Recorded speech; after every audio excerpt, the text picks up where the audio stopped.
It has been way too long. Welcome back to Xventure here live on Twitch TV. It is another Forza Spec Racing Series broadcast, the first of 2023, and the first in, I don't know, several months.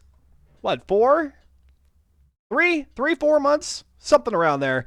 After Season 48, Season 49 happened. I was unable to broadcast for 2 of those weeks, and so the league carried on without the commentary here from me. I'm sure they did just fine. We know LS Subaru did, coming away with yet another championship, 8th consecutive championship there in Season 49.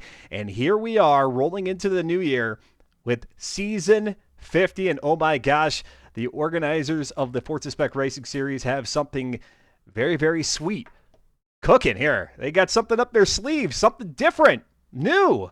And of course, it's all in celebration of the 50th season.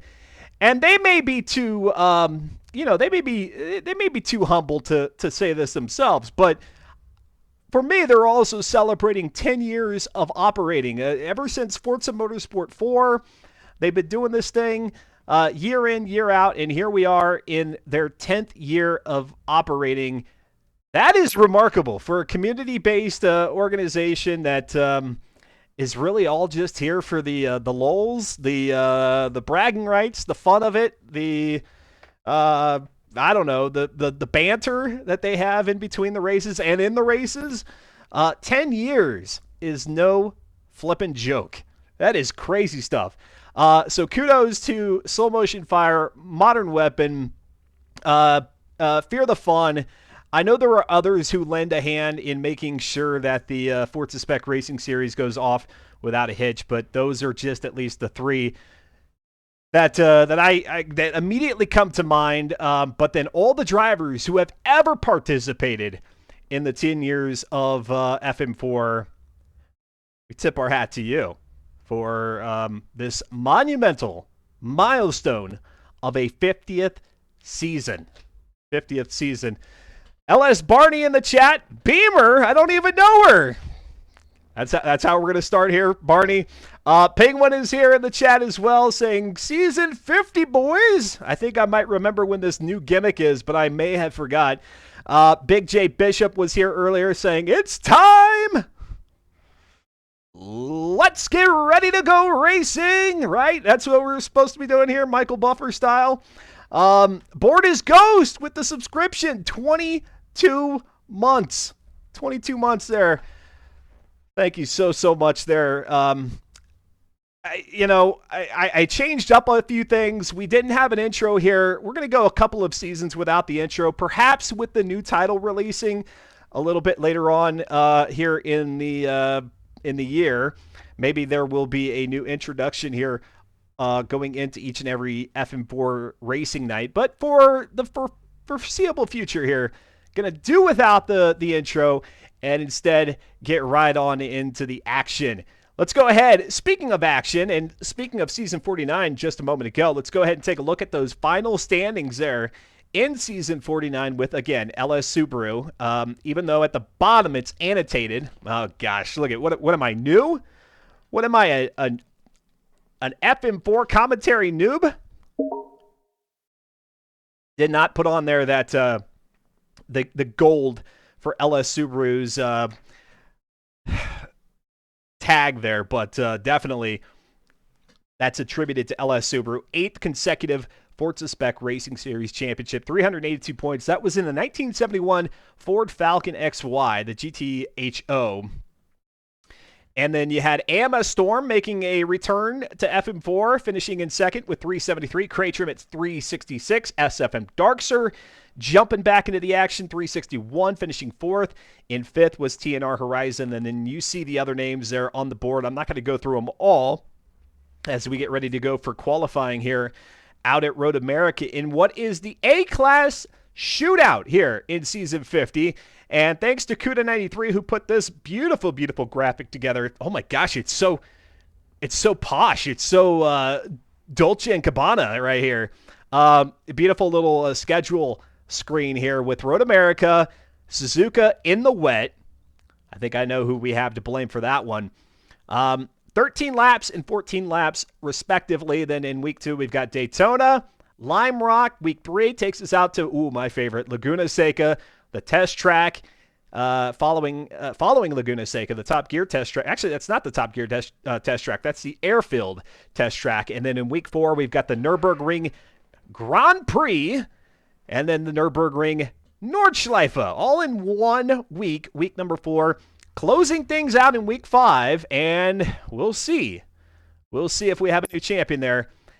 Going into Circuit of the Americas, it is the full circuit. Actually, you know what? I thought I saw something saying that it was actually the Grand Prix is the full circuit, isn't it? 39 laps there to close things out in week number 5. And that's how we do it schedule-wise in FM4. 5 weeks of racing on Tuesdays, 9 races in total. What is different, however, and you see across the top of the screen here on the schedule, the litany of cars that adore the 50-year emblem there. Again, Cuda93 with this beautiful, beautiful graphic. The drivers have to use one of every car. Actually, let me rephrase this. They have to use a different car for each race here in Season 50. There are 10 cars in total. As I just mentioned, there are only 9 races, so they can use every car except for one. So we'll see how that pans out. This is something different. This is because it is the 50th season. This is not typical of FM4. We'll see how it goes. And we're going to jump out into the action now as they get ready for qualifying. Not getting ready for qualifying. They actually are qualifying here for week number 1. All kicking off out at Road America. Elkhart Lake, Wisconsin. Where my cheeseheads at? Yeah, where the Packers at? AMS Storm going to lead them down the hill into turn number 3 under the Briggs and Stratton Bridge. And now up to the Sargento 18-wheeler sign. AMS Storm, again, if you recall there from the quick look at the standings in Season 49, finished in second overall, just behind LS Subaru. Perhaps going to try to claim the championship here in Season 50. AMS Storm, for this first race of the season, opting for the Ford Sierra Cosworth. That's the RS500 that you see there from 1987. It has 363 horsepower, 299 foot-pounds of torque, weighing in at 2367. That's 2,367 pounds. We'll go ahead and throw some stats there in the bottom left. It's going to take them a little bit here to finish out this lap. All cars are tuned up to A700. And what is really cool about this season, as if the assortment of cars to choose from wasn't enough, the other cool thing is that all of the setups for these vehicles harken back to previous seasons in FM4's history. And so for the Sierra Cosworth here, this vehicle, with the configuration that it has right now, was raced back in Season 31. Let's go ahead and jump back to Fear the Fun. Currently third overall, but again, our drivers have yet to cross the line, and really it is their lap time that's going to matter here. The quickest dirty lap will always be slower than the slowest clean lap, and that is to say, if you get that triangle next to your time as you're going around the track and you get your qualifying times in, the three of them that you are afforded here, if you still have that triangle, well, that's going to put you toward the back of the pack. All of the dirty lap drivers go there toward the back of the pack. Running through the field here just to spat out some of the names that we've got participating tonight. We've already talked about AMS Storm there in the Kazi. We've got Odds Rex, Fear the Fun, Born as Ghost, LS Subaru. Fear the Fun, by the way, in the that would be the BMW M2 Coupe. That's the 2016 from Season 29. LS Subaru is out there defending not just the Season 49 championship, but all the championships of 2022. That's just insane. Also out there, Patches Riley, Cuda 93, Enraged Barney, Modern Weapon, Born as Ghost, Slow Motion Fire, Cratrim, Oof Serena. And that's it. 13 drivers out there on the grid here this evening. If you'd like to participate in the Forza Spec Racing Series, I definitely recommend it. You're going to want to get your foot in the door. You're going to want to get familiar with how things are going. Oh, gosh, we got all kinds of loading screens here. I think we may have lost somebody.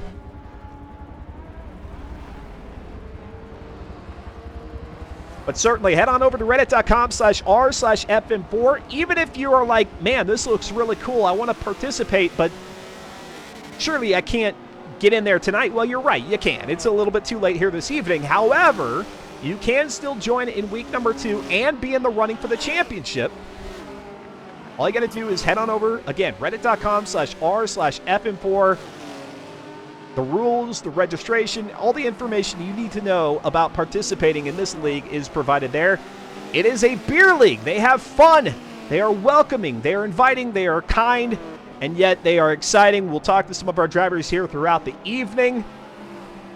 But all the reasons why I suggest you participate, not to mention getting yourself ready for the new Forza Motorsport title that is expected here within the next several months. LS Subaru right now, our quickest lap time, driving the 2005 Honda NSX-R. This coming from Season 15, really going back into the annals of FM4 history here. 412 horsepower, 319 foot-pounds of torque, weighing in at 2,653. It is, just from a quick skim here, it looks to be the 4th heaviest vehicle of the lot that they had to choose from. The vehicles, the other vehicles that our drivers might be driving and eventually will here at some point in Season 50, the 2005 TVR Cigaras, the Honda NSX-R, which you see right here again with LS Subaru from 2005, the 1963 Volkswagen Beetle, the 1996 Subaru SVX, the 1998 Aston Martin V8 Vantage. That was a wonderful season there, season number 25. Season number 29, the BMW M2 Coupe. I mentioned earlier that Big J Bishop was driving before, as you can see there in the chat, Ripperino getting disconnected here from the qualification lobby. We'll see if we can get Fear the Fun back out there for the race itself. And then also you've got the RS 500 Cosworth gosh, who did we see driving that? I think that was AMS Storm, correct? Or LS Barney. And then also the 2011 Volkswagen Scirocco R from Season 35. From Season 48, the 2003 Ferrari 360 Challenge Stradale. And then from Season 43, the 2004 Subaru Impreza WRX STI. Controller disconnected. I don't care. I'm not racing. Penguin in the chat saying, that is so sad. Wow! All right, our first FM4 broadcast here of 2023. It's been a while, and look at you guys showing up in droves. I definitely appreciate it. If you want to lurk, that is absolutely okay, but for anybody who wants to drop a hello there in the chat, perhaps you have a driver here that you're watching on and rooting on, let us know in the chat if you'd like to. Really hope to have you all here throughout Season 50 and beyond. We have a lot of great times on Tuesdays because it's Tuesday. LS Barney still with the top time here, a 2:14.899. We'll see if anybody can top that here. LS Subaru has already crossed the line and therefore has finished qualifying. As we see Enraged Barney now out of this final right-hander going back up the hill.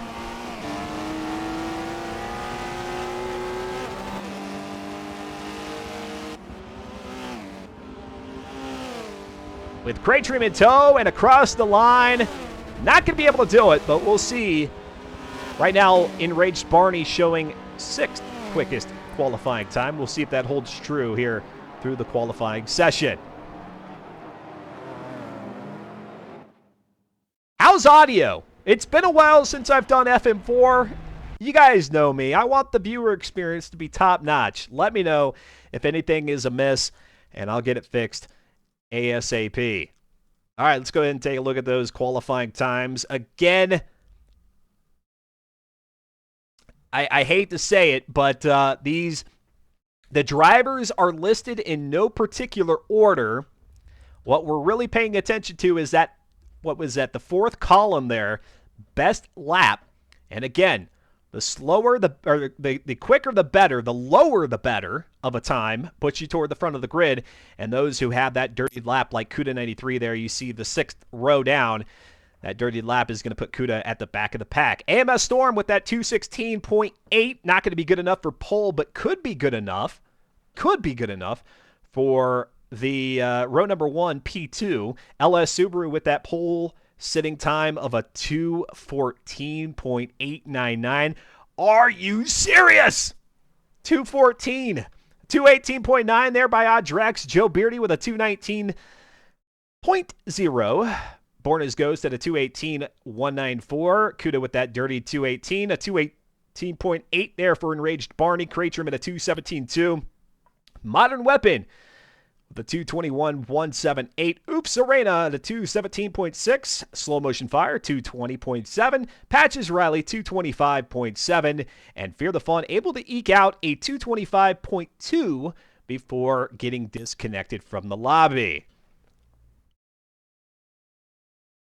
Welcome back into the booth. I'm Dustin Moore. I don't think I've properly introduced myself. How bad that is. We've got 22 people here tuned in this evening, and I haven't given you all the kindness to say hi and let you know who is who here on the channel. Well, I am me, and you all are you. And again, if you'd like to say hello there in the chat, by all means do so.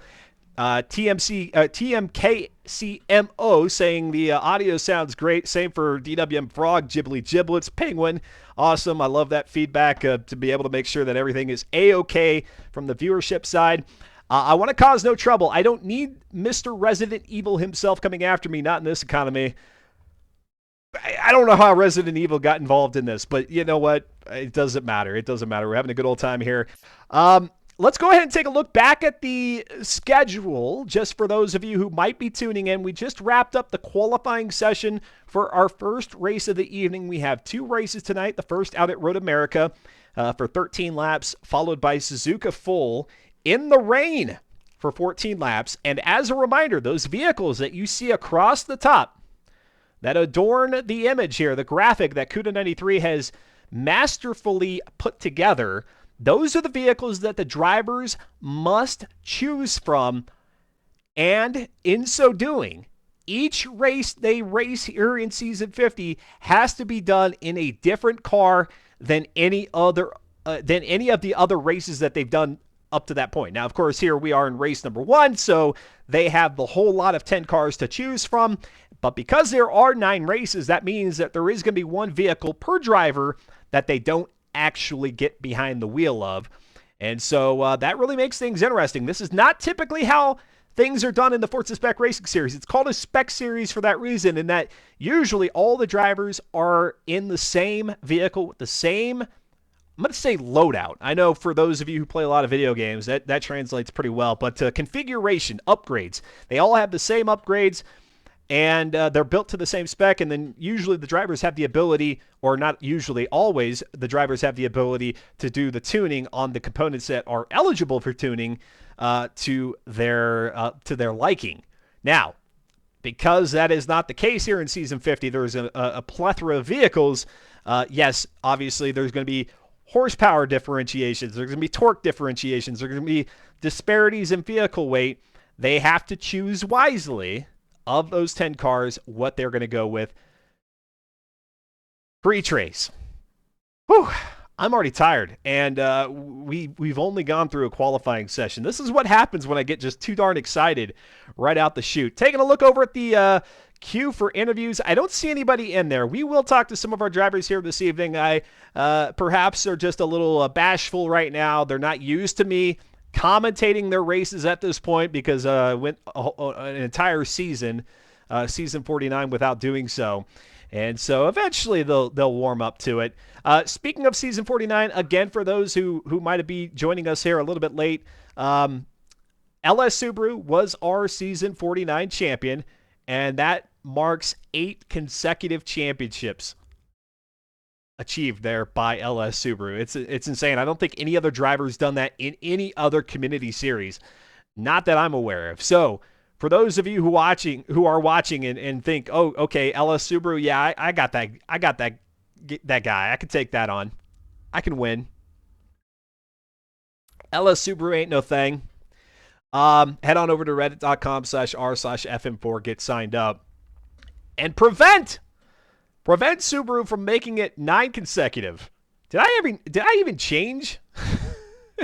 I don't know if I even changed over to the standings there for season 49. AMS Storm finishing in second, 373 points. Creatrum 366. And the way the points work is that they take your top 4 weeks. So there's 5 weeks of racing. They take your top points, or they take your points of the top 4, your best 4 weeks of the 5, pull those together to determine your championship point tally, and that determines where you sit in the overall standings.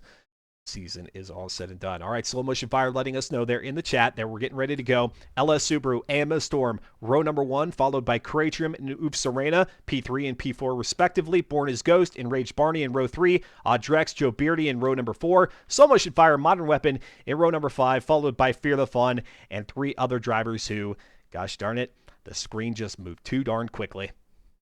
It happens. It happens. Here we go, out to the track. The drivers will wait until our pole sitter has left their spot. Nobody else is able to go, even though the countdown has already happened. They'll wait for LS Subaru. And oh gosh, I've been waiting to say it for several weeks now. Here we go. Kick the tires, light the fires. LS Subaru is going to lead them down the front straightaway here at Road America, week number 1 of season 50 of the Forza Spec Racing Series underway. And the No Coast Brewing livery there of LS Subaru's Honda NSX-R is already established quite a gap on AMS Storm, who's back there in second, right alongside Oof Serena, who has moved up to the inside, now the outside here on the infield straightaway underneath that Sargento Bridge, and has Enraged Barney going side by side. So we see some RS500s. Oof Serena there in the Aston Martin V8 Vantage, and oh, a little bit of a tap there on the back of the 63 Beetle. That's Drex. Drex beautifully able to bring it back out onto the racing surface and point it in the right direction.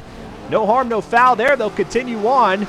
And now here they go, making the charge down the hill toward that Johnson.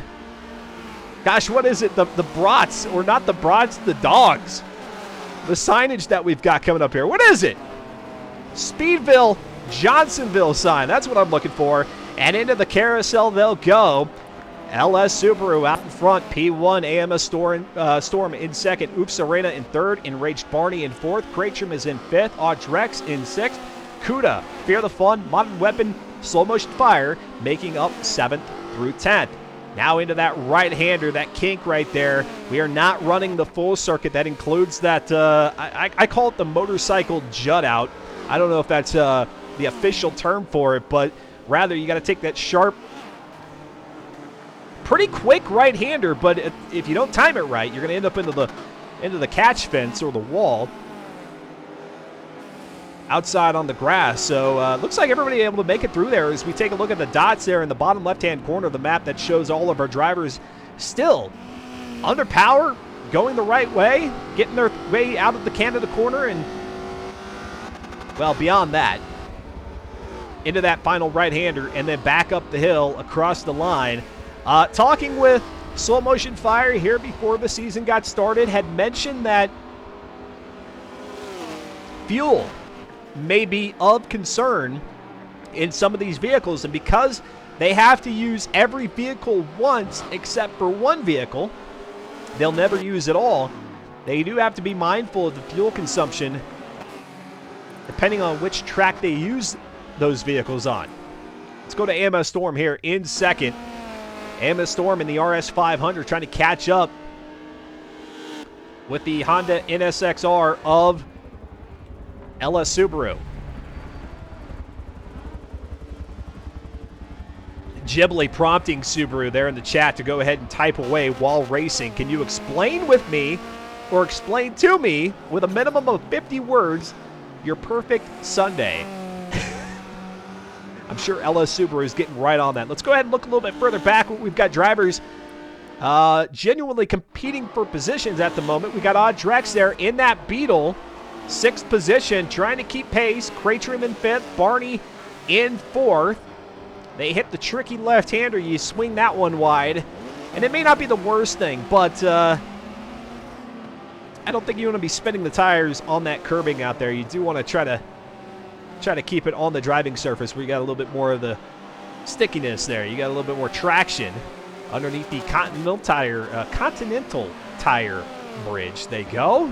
Back behind Audrex, Cuda 93, also in the RS500. Again, that RS500, 363 horsepower, 299 foot-pounds of torque. And now they line it up here. There's Borna's Ghost in the NSXR, looking to the inside of, I think that was maybe Joe Beardy? Was that a pass by Borna's Ghost on Joe Beardy? Maybe not, because Fear the Fun back there in 9th position. And we've got a driver that went wide there in that final right-hander. I think that was maybe Cuda.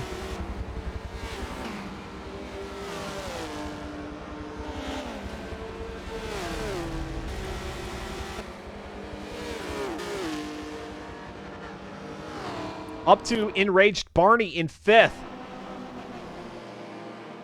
Lee Falk Racing BMW M2. All vehicles upgraded to A700 specification here in Forza Motorsport 7. The A-Class kind of, starting to lean toward to the high side of the performance index spectrum. Just a little above mid-range. Oh no. Oh no, it's happened again. We've got the loading screen. Is that Fear the Fun? I'm going to wager a guess that it is. You hate to see it here in the opening race of Season 50. And in fact, the ticker telling us that Fear the Fun is out of the race. So got the early disconnect in qualifying. And same here in Week 1, Race 1. Let's go to Borna's Ghost in 7th position. And like Deja Vu, Big J Bishop there in the chat, Ripperino. Ripperino indeed, or quite quite bluntly, fail. Engine fail. Here comes Born as Ghost. Looked like he was going to peer into the inside, then decided to go to the outside here of the 63 Beetle, driven by Audrex. Audrex in the Beetle, 323 horsepower, 307 foot-pounds of torque, holding off the NSXR and the RS500 quite well. That may not hold true here on the front straightaway as they come out and start to head up. I don't know, maybe Audrex has got the run on them here.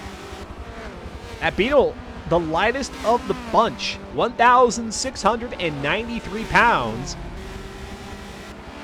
And so able to get the thing up to speed rather quickly. Let's run through some thank yous here real quick. Since we've started the racing action, I don't think we've had the opportunity there in the lower third to show these off. But Born as Ghost. Oh no, is it not going to work? I don't know what's going on with my my alerts as of late. I'm gonna have to get this fixed off stream. My apologies to Born as Ghost and Orlando RD for the follow. Born as Ghost with the sub, Orlando with the follow, and for some reason my my alerts, they're just not working. I don't know what the dealio is.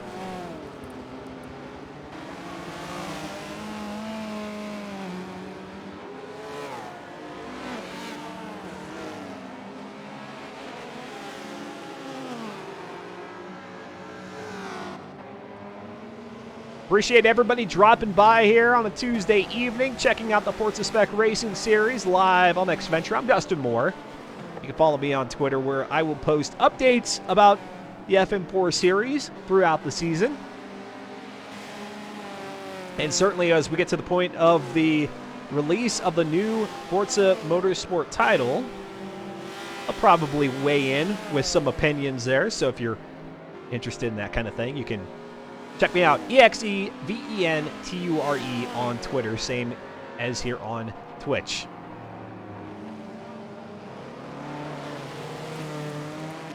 LS Subaru continues to hold on to a commanding lead. AMS Storm in second, Oof Serena in third, Kratchum in fourth, and I believe that is how these drivers started tonight's race after qualifying, with Subaru getting the pole.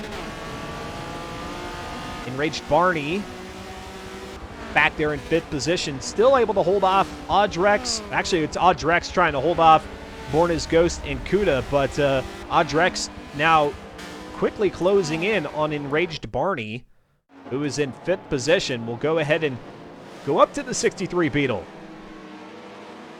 Ah, there you go, the thinking meme. You know, if there's anything I ever thought should be on the side of a vehicle that is in a race, I'm not going to say a race car. I don't know that many would consider the 63 Beetle a race car unless obviously built for that purpose, but I'll just say if there was ever a sort of livery that I thought needed to be on any car, race or otherwise, it's the thinking man meme. The green number boards that you see on each of the vehicles, those represent drivers who have been in the Forza Spec Racing Series for at least a year prior or a season prior to this one. And those who have an orange number board, which does not include any of the drivers that we have out on the track this evening, orange number boards annotate drivers who are new to the series. Nice battle we have brewing here for fifth. Audrex, Born as Ghost, and Cuda93 if Cuda can keep up. Oh, Penguin's got pizza. Hot pizza.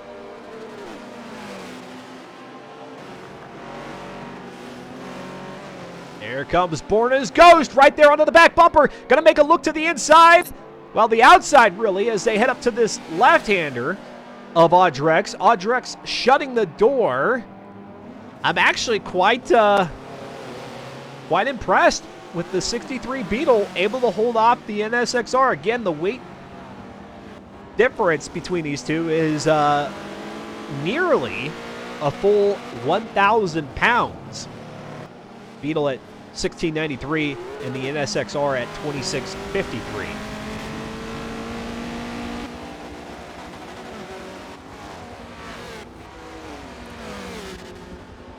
And here they go, closing in on Enraged Barney in that BMW M2. Let's go ahead and, while we've got Audrex focused, or at least the camera focused on Audrex here, let's go ahead and take a look at Audrex's vehicle information and see if we can glean anything of interest here. 76% remaining in the fuel tank. So for the 63 Beetle out here at Road America, fuel will not be an issue.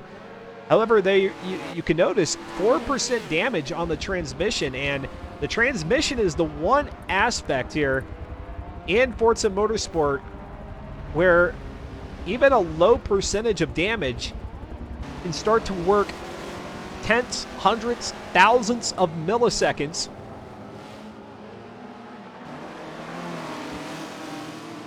off your time. And that can mean all the difference between one place and another.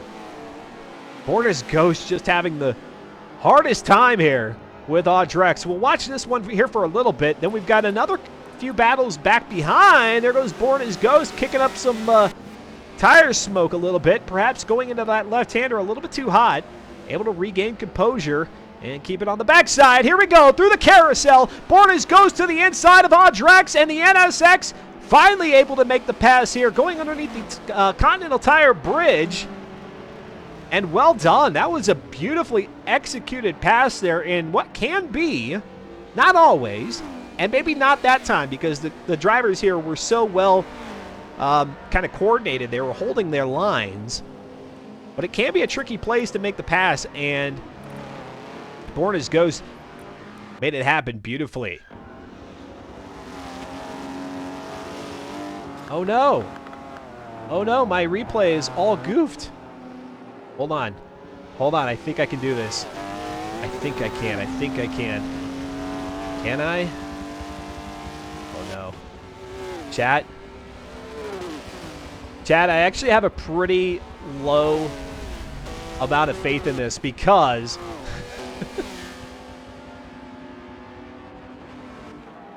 because I think the replay itself is going to be misaligned. So hold on, let me... Hold on, is there a way I can do this? Sorry, I know I'm cutting away from my commentary as if that's a big deal, but... oh no, I don't think I'm going to be able to do it. Alright, hold on. This is going to look ugly, chat. This is going to look ugly, but I promise you it's worth it. Hold on. Just 1 second here before I cut away to the replay. We've got Enraged Barney trying to make a move. Well, actually, it's Borna's Ghost once again trying to make a move on Enraged Barney here at the left-hander at the bottom of the hill. And now underneath the Corvette bridge, can Borna's Ghost secure it? Enraged Barney going to put the passenger side of the M2 Coupe into Borna's Ghost driver's side. Borna's Ghost gets on by, but I don't know that that's the last that Born has dealt with Enraged Barney. Enraged Barney looking pretty defensive there, and rightfully so. Trying to regain position, but I think it's a lost cause because Enraged Barney, pardon me, that's twice now I've mislabeled. Borna's Ghost is on a bit of a tear right now. Now up to 6th position is, or back to 6th position is Enraged Barney. Up to 5th is Borna's Ghost. Kracherman 4th. Oops, Serena still in 3rd. Emma Storm still in 2nd. And of course, that means Ella Subaru is still our race leader. Let's go ahead and move back to Cuda 93. Cuda 93 in 9th and Joe Beardy in 8th position. And as I do that, here we go. Here we go. This is where it's going to get ugly. I know, the replay, it's not going to look right, but I will fix it. Hold on. Not quite done. Not quite done with what I got to do on this one yet. Do that right there. Okay, that one's fixed. This is where it's not going to look right. Oh, wait, hold on. Oh, it works. It works. Here comes the pass. As we take a look back about a lap and a half ago, Bornes goes to the inside of there of Audrex. Nailed it. I was just joshing y'all. I knew it was gonna work. I was just playing games with y'all's hearts. Kuda 93 out of the carousel here. Lap 8 of 13. I say 13, that 14th lap that you see there in the upper left. That is a cooldown lap. That will not count as a competitive lap. So pay no mind to it. Let's go to Cratrium now, who in the RS500 is doing commendable work here, keeping pace with Oof Serena. Oof Serena, she's in the Aston Martin V8 Vantage. And just to kind of give you an idea of what Cratrium is dealing with here in third position with that in fourth position in that RS500. Cratrium's RS500 has 363 horsepower, 299 foot-pounds of torque. It does have the advantage in that it only weighs 2,367 pounds. That's compared to Oof Serena's Aston Martin V8 Vantage at 3,663 pounds, but with 607 horsepower and an equal number of foot-pounds of torque. So Cratrium trying to put the weight advantage to use here, and perhaps maybe a little bit of an edge driving technique, driving wise. Cratrium very, very consistent. Cratrium, as a matter of fact, the winningest driver in terms of championships here in the Forza Spec Racing Series. So while Subaru's run of 8 consecutive championships, I know it's mind-boggling, it still does not overcome Cratrium's 10 total championships. Now, of course, the fact that Subaru has won 8 in a row means that that 10 championship record held by Cratrium is very much at risk here in the next 2 seasons. But at least for now, Cratrium could say, hey, I got the most trophies out here. All right? Let's go back to Enraged Barney in 7th. Enraged Barney continuing to fall back here. Was in 5th. Born as Ghost made the pass. Now Audrex has made a pass. And so actually, let's go back to Kuda 93. We were here just a moment ago. Kuda 93 trying to find a way around Joe Beardy. Joe Beardy also in the V8 Vantage. And Kuda 93 in the RS 500. Very similar battle to that of Cratrium and Oof Serena. Beautiful day here, Elkhart Lake, Wisconsin, Road America. Mostly cloudy skies, but looks like the fans on the sidelines are enjoying it. Having a barbecue or 2 or 3. Out of the carousel, Joe Beardy, the front end. The V8 looking a little squirrely. So from what I can tell here, in race number 1, nobody opting to use the TVR Cigaris, nor the Subaru SVX, nor the Scirocco R, or the Challenge Stradale, or the Impreza WRX STI. We're going to see him at some point. Here comes Joe Beardy to the inside of Kuda. Trying to hold off Kuda. Kuda did get a nose out there and had 8th place momentarily in the Tic Tac car. But then Joe Beardy able to get that V8 Vantage back in order and out in front of Kuda and across the line.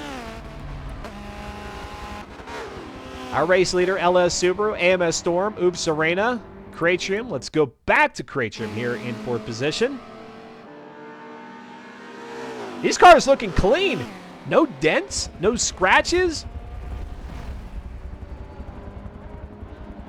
LS Subaru. Oh, and Kreitrim was either late on the braking or perhaps Oops Arena a little heavy on the braking, forcing Kreitrim to jump out beyond the white line to avoid making contact. Just as I was saying, no scrapes, no bumps or bruises on these cars. They've avoided the majority of traffic all throughout the race, even more so for AMS Storm and LS Subaru in second and first.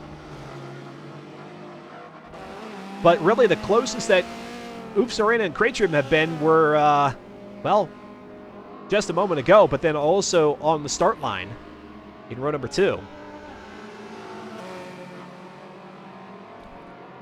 Hey, what's going on, Evil Mixer R? I've seen you chatting there in the chat, or the pit lane as we know it here on Xventure during the FM forecast. And my apologies for not acknowledging you sooner, but saying I'm for the bug. Rooting on the VW bug. Mr. X. Evil Mr. X here. Lap number 10, and LS Subaru actually going to go across the line right now to start his lap number 11 of 13.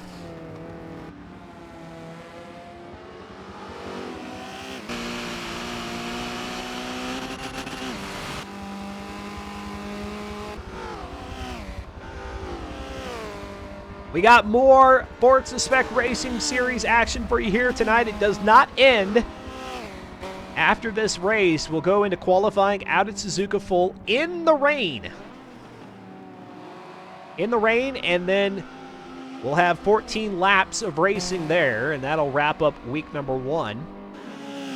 And, of course, at the end of the broadcast, we'll talk to our drivers. We'll take a look at what's on the schedule for week number 2 and what else is on the schedule for the channel here. Not only streaming on Tuesdays, but also on Fridays and Sundays. Down the infield straightaway, here goes Oops Arena, Kreitrim on lap number 11. And I don't know, at this point, with as close as Kreitrim is getting at this juncture of the track, Kreitrim might just be sizing up Oops Arena's tactics here, drive line and all that, and plotting out the best place to attempt a pass here on these final 2.5 laps. Watch Barney's fuel, says Big J Bishop. Good call. Good call. Good call. Carl. Good Carl. Carl!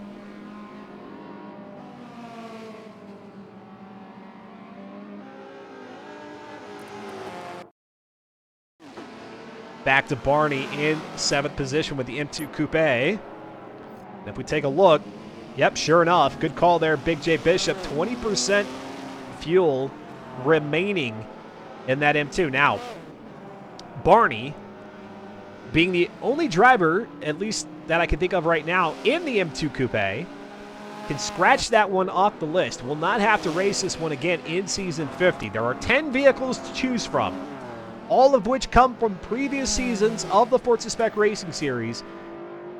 The M2 that you see here was one of those.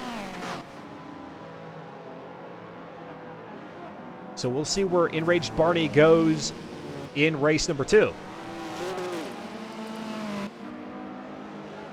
LS Subaru. We'll go ahead and give Subaru a little bit of camera time here.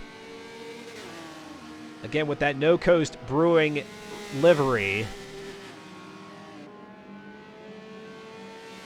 Just out for a Sunday drive here on a Tuesday in Wisconsin. Has not had the defend position one single second at all. Let's take a look at the fuel situation. Oh yeah, LS Subaru good to go. 37% remaining in the tank for 1.5 laps to go. No problemo.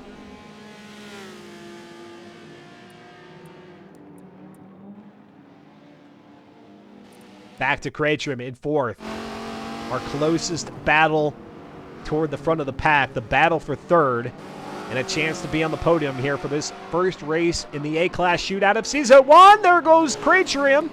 Just kind of taking a look out the outside. It's not really the best line coming up through that turn. But again, like I said, maybe Kraitrim just kind of sizing up the opportunities with about a lap and a half to go, just trying to figure out, okay, if Oops Arena is going to take that same line next time, perhaps if I'm feeling good about it and I get a good exit from the previous turn, perhaps that's where Kraitrim makes the move. We'll have to see. Talking and production might be harder than driving from third-party POV. You talking about my side? Oh, thank you. Yeah, it's a hard job. No, I love this. I love being on this side of things. I started out my Twitch channel doing the races and commentating them because there was no spectator view in Forza Motorsport back in the Forza Motorsport 5 days when I started my Twitch channel. And I was like, man, everybody has to watch this race from my abysmal view. I wish there was a way that I could show everybody the view of different angles across the track all throughout the race, through the field. But finally there was. What was that? Was it Forza Motorsport 6 that they introduced the spectate mode? Thankfully. Hopefully it gets even better with the new Forza Motorsport title. But I appreciate the kind words. And like I said, I really do my best to try to make this as good a viewer experience as possible here on Xventure. All right, here we go. Final lap. LS Subaru, barring any sort of drastic change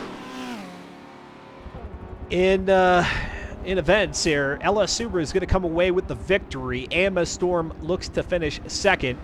Now the question is it going to be Oops Arena or Kraitrim finishing in third? Well, here's where Kraitrim had the run on Oops Arena a lap ago. Not going to happen here. As a matter of fact, Oops Arena with about a 4, 5, maybe even 6 car length lead at this point. Really establishing separation here on Kraitrim. Oops Arena, by the way, there in Season 49, finishing 14th. Now, of course, judging by the number of points that Oops Arena racked up, that is not a season in which she participated all the way through. So got a few races in, able to eke out 127 points. We'll see if Oops Arena is able to stick it out for the long haul here in Season 50. All right, up to what I believe is Canada Corner. The one thing I forgot to do here this evening in preparation for the race was get my track maps out, so shame on me. But no can-do there for Kraitrim, and just with one turn remaining, it looks like Oops Arena is going to hold on to P3 off into the grass. Let's see what that does here to forward momentum. Come on, camera, give us the right look. Side by side, down the front stretch they come, and Kraitrim is going to nose it out. The mistake there by Oops Arena in the final corner gave the momentum, the advantage that Kraitrim needed for the RS500 to get around the 607 horsepower V8 Vantage. Across the line in fifth is Born as Ghost.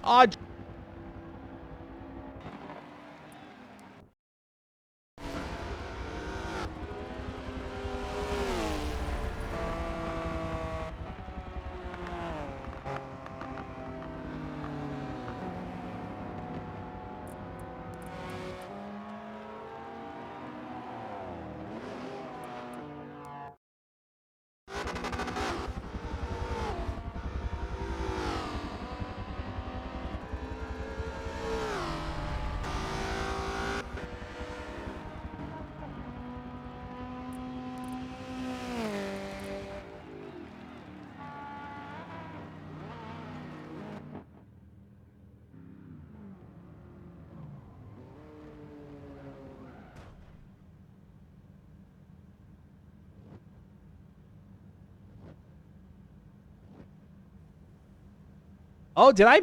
Wait, hold on. Did I mute? I muted right after the pass?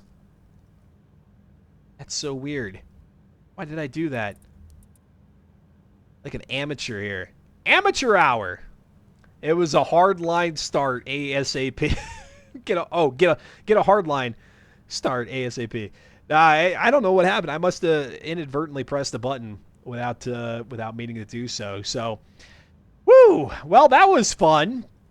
I'm going to go ahead and take note of where everybody finished. Don't worry, y'all. You're not going to miss anything here while we take a little bit of an ad break. The ads do support the channel. Every little bit that comes to me goes right back into the production of the broadcast in the way or in the form of paying for music licenses, getting new equipment, and the like. So for those of you who are not subscribed and see ads, I do appreciate if you kind of hang tight and watch them. Again, you won't miss anything, and then we'll be right back for the beginning of race, the qualifying for race number 2, and then race number 2 itself. You're watching the Forza Spec Racing Series, Season 50. Week number 1, race number 1 has concluded. We'll go into race number 2 here in just a moment. I'm Dustin Moore. We'll be right back. For those of you who are subscribers, you're going to hear some music. You know what to do. Make those emotes dance. Spam the chat. They'll bounce off the screen. I'll be right back.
Welcome back, Dustin Moore. Week number 1, season 50. Year number 10 of the Forza Spec Racing Series. We just wrapped up race number 1 out at Road America. LS Subaru getting a victory out there, followed by AMS Storm. Craytrim able to jump into the P3 position there at the last minute on the front straightaway, getting around Oops Arena for 3rd. Let's go ahead and take a look at the driver spotlight, or I'll take a look at it. You guys can listen to it. I'll go ahead and bring in Barney. And Barney, something crazy there happened toward the end. And for the viewers, I apparently cut out my mic, so they didn't hear my commentary. But it looks like you and, gosh, was it Cuda 93 maybe getting tangled up there at the end? Yeah, it was Cuda. I spent most of the race trying to save fuel because apparently no one warned me that this car could only do 12 laps of this track. Wait, So I people had had to to warn save. you about that?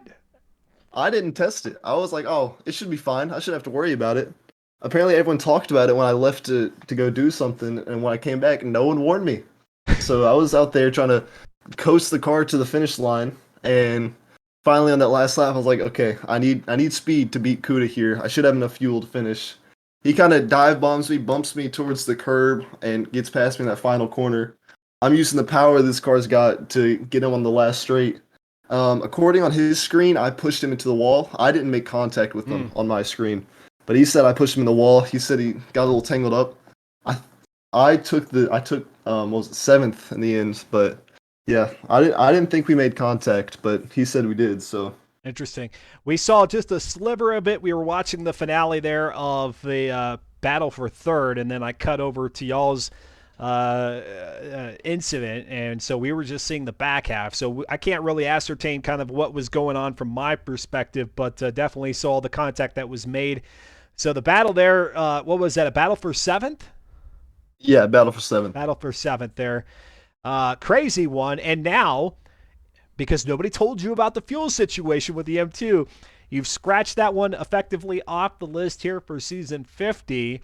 Um, was there a strategy to that? Obviously, you didn't know about the fuel situation, but were you trying to get rid of that car? Maybe that was one of your least favorite. Get that out of the way first, or what was the plan there? Honestly, that car I liked driving it. It was between that and the TVR for that track, in my opinion. Okay. And I thought, well, the TVR is so much quicker around Nürburgring for me. I'm gonna take this here and leave the TVR for Nürburgring later on. So thought this was the best fit for this track, and that's where I'm gonna use it at. And now, as I take a look at the lobby, you've already switched your vehicle over to the Ferrari 360 Challenge Stradale. This race will be in the rain, so the game will go ahead and throw the rain slicks on there for you. Uh, uh, was the track your decision? Usually, you as the rain god, you are the decider of everybody having to go to Suzuka in the wet. Was this, in fact, your selection? Oh, it was absolutely Of my course. selection. Every time there's Suzuka on the rain, you can just assume it's me. I I try not to make assumptions in life, but this one's almost a guarantee that if Suzuka and Rain are on the schedule, it's because of Barney. What's your thought process behind using the Challenge Stradale here for this particular track and weather conditions? Yeah, this is just a car that ever since we got it in I don't know whatever season that was, like 46 something like that. It's been one of my go-to A-class cars in online lobbies and anything. So knowing this car very well from using it all the time and it being one of my favorite tracks, and I know it can handle the rain well. That's my thought process of taking this car in the rain where I know it'll handle well. Talking with enraged Barney here in the driver's spotlight as we get ready for qualifying for race number 2 out at Suzuka. Just real quick, what's the vehicle that you won't be driving here in season 50 if you've already made that decision? Listen, between me and you, it's a WRX. The I W. I Okay. tried it. I tried it. I thought it'd be the best around Laguna Seca, but Yeah. it just couldn't keep up with the Scirocco. So eventually, swapped them out. I'm taking the Scirocco instead of the WRX. Okay. Well, these are your elements. This is your track. This is your precipitation. And you're driving the 360 Challenge Stradale. Best of luck to you in qualifying, Barney, and we'll see how you do out there for race number 2. Don't worry, I'll give you a show. Very good. Very good. Awesome work there by Barney. And now let's go ahead and bring in our 8-time reigning champion here, LS Subaru. Subaru, really the closest anybody was to you was when you guys were just sitting there on the grid waiting for things to go. The NSXR was quick off the line, and going into turn 3 and beyond, you were just never challenged for position. Are you going to miss having that NSXR available to you here for the remainder of the season, or has the dominance has that just begun for you, and you've got even more of that queued up here for the remainder of season 50? Well, the NSX, we kind of all found out was overall the quickest car out of the 10. Yeah. Um, for me personally, I found the NSX was the strongest at Road America. So people in the call were actually quite surprised that I was using the NSX straight away. But the reason why is because with the testing that I've done, I found that the NSX was best for me personally at Road America. So uh, whilst the fastest car I've already used now, hopefully I can garner up at least a couple more wins throughout the season with the some of the less competitive cars. Okay. Less competitive cars. You have not yet chosen in the lobby what your vehicle is for Suzuka in the rain. So I don't know. Can you tell us right now? We're going to see it no matter what. So you might as well tell us what you got. Well, I'll have to go back into the call and tell them before I switch into the car. So yeah, you'll see what it is, but they were quite surprised at what my car was, or why I chose that car, because they all seem to think that it's a really tough car to drive, especially in wet conditions. But for me personally, I think it wasn't too hard to drive. There are definitely more difficult cars to drive, but yeah, it should be all right. And I see everybody readied up in there, so we won't we won't make them wait much longer. Just real quick, what is your thought here on this very unusual, atypical, but celebratory season 50 with 10 cars to choose from? Do you like this kind of challenge, or do you think it's just are you just kind of like a duck and it's just water off the back? Like it doesn't bother you, it doesn't phase you one bit. I like it. I think it's super fun that we get to have a variety of cars that the FM4 boys have used and raced in older seasons. I would actually like to see them do this with some other classes, like all the B class and C class cars they've raced. I think it would actually be really fun to see that as well. Interesting. And indeed, as Subaru points out, two of the vehicles that are eligible of the 10 here in season 50, two of those are in seasons in which LS Subaru was the champion. Subaru, great job out there at Road America, and best of luck to you here at Suzuka. Thank you.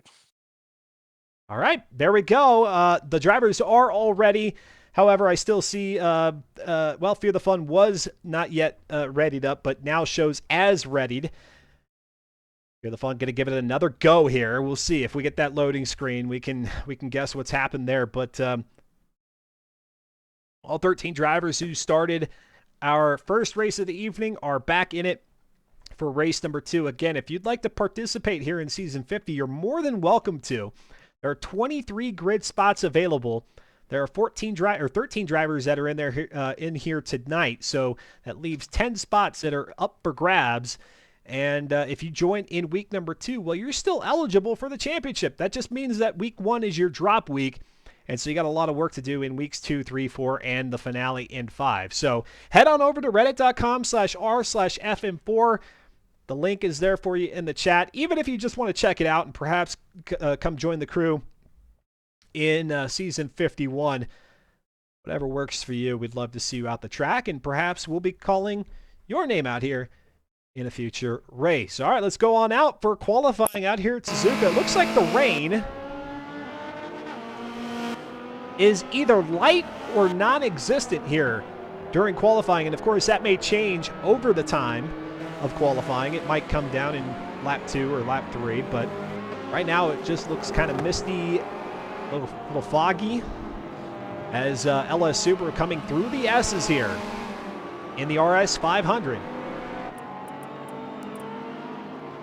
Go to Audrex. Audrex opting for the 360 Challenge Stradale. Audrex, you might remember, was in the 63 Beetle there for race number 1. It looks like Patches Riley has also opted for the Kazi. Let's go to Modern Weapon. Modern Weapon, the first driver, at least, that I can tell thus far, in the Subaru SVX here in season 50, and just like that, going to go ahead and take it off-roading there through the right-hander. The drivers are all qualifying on the same lap. The beauty of that here in the virtual world of racing is that they can do it, but then also qualify without concern for bumping into each other out there. They are ghosted, so as the cars start to approach one another, they actually fade out and a driver can drive straight through another vehicle without incident so as to try to establish their quickest qualifying time. Something that is very difficult to do in the real world by putting all the vehicles out of the track simultaneously. This Patches Riley in the Ford ST livery on the Cosworth. Going through that very, very tricky left-hander. That's where you definitely don't want to run wide. You'll lose a lot of momentum there going over the grass, and especially so if you go wide up into the wall. There comes Audrex, and there you go. You see that ghosting effect on the 360 Challenge Stradale there momentarily as Audrex closed in on Patches Riley's Cosworth. Back to AMS Storm. AMS Storm coming out of Spoon, and as you can see, is like way out there. Whereas everybody else is approaching the start-finish line, AMS Storm just now coming down that back straightaway into the left-hander. What is that, 160R or something like that? And then going to hit the chicane here, the S corners, before making the charge up to the start-finish line himself. AMS Storm in the V8 Vantage. Aston Martin. Again, 607 horsepower, 607 foot-pounds of torque, 3,663 pounds of curb weight, and AMS Storm chalking up the second quickest qualifying time, albeit that was on the standing start. So we'll see how our drivers do here on the flying lap. Oops Arena right now has the quickest qualifying time. Oops Arena now in the Honda NSX-R.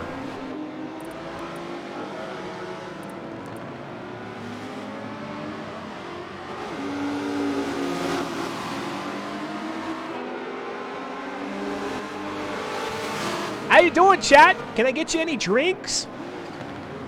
Snack? See Penguin in there. DWM Frog was spamming the emotes during the intermission earlier. Evil Mr. X been very participatory here today. Oh, it feels good. It feels good to be back with the Forza Spec Racing Series here on Tuesdays. I missed it. Missed it. Comes Oops Arena now out of Spoon. Look at that livery on the NSX-R. That's beautiful. Very Toyota-like colors, but definitely not the Toyota livery. But I like it. I don't know what Tinkle is. What's Tinkle? What's that? What's that company?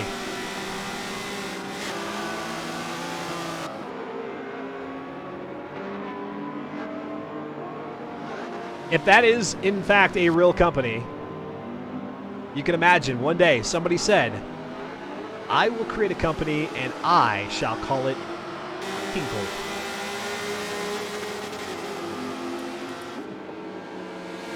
All right, LS Subaru now, after lap number 2, the first of 2 flying laps here in qualifying, has the quick time at 2:12.3.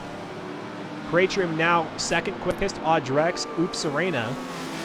And then AMS Storm has actually dropped all the way back to 5th. And so perhaps that second qualifying lap, not so kind. Actually, I take that back. AMS Storm, because AMS Storm is so far back,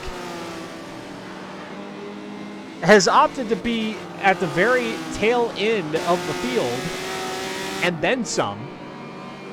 AMS Storm just crossed the line and has the second quickest time. Good with snacks and drinks. Does feel good to be back. Yeah. Yeah, it looks like the rain is going to hold off here in qualifying, which the drivers are probably okay with. But we will most definitely see it during the race itself. 100% chance of thunderstorms.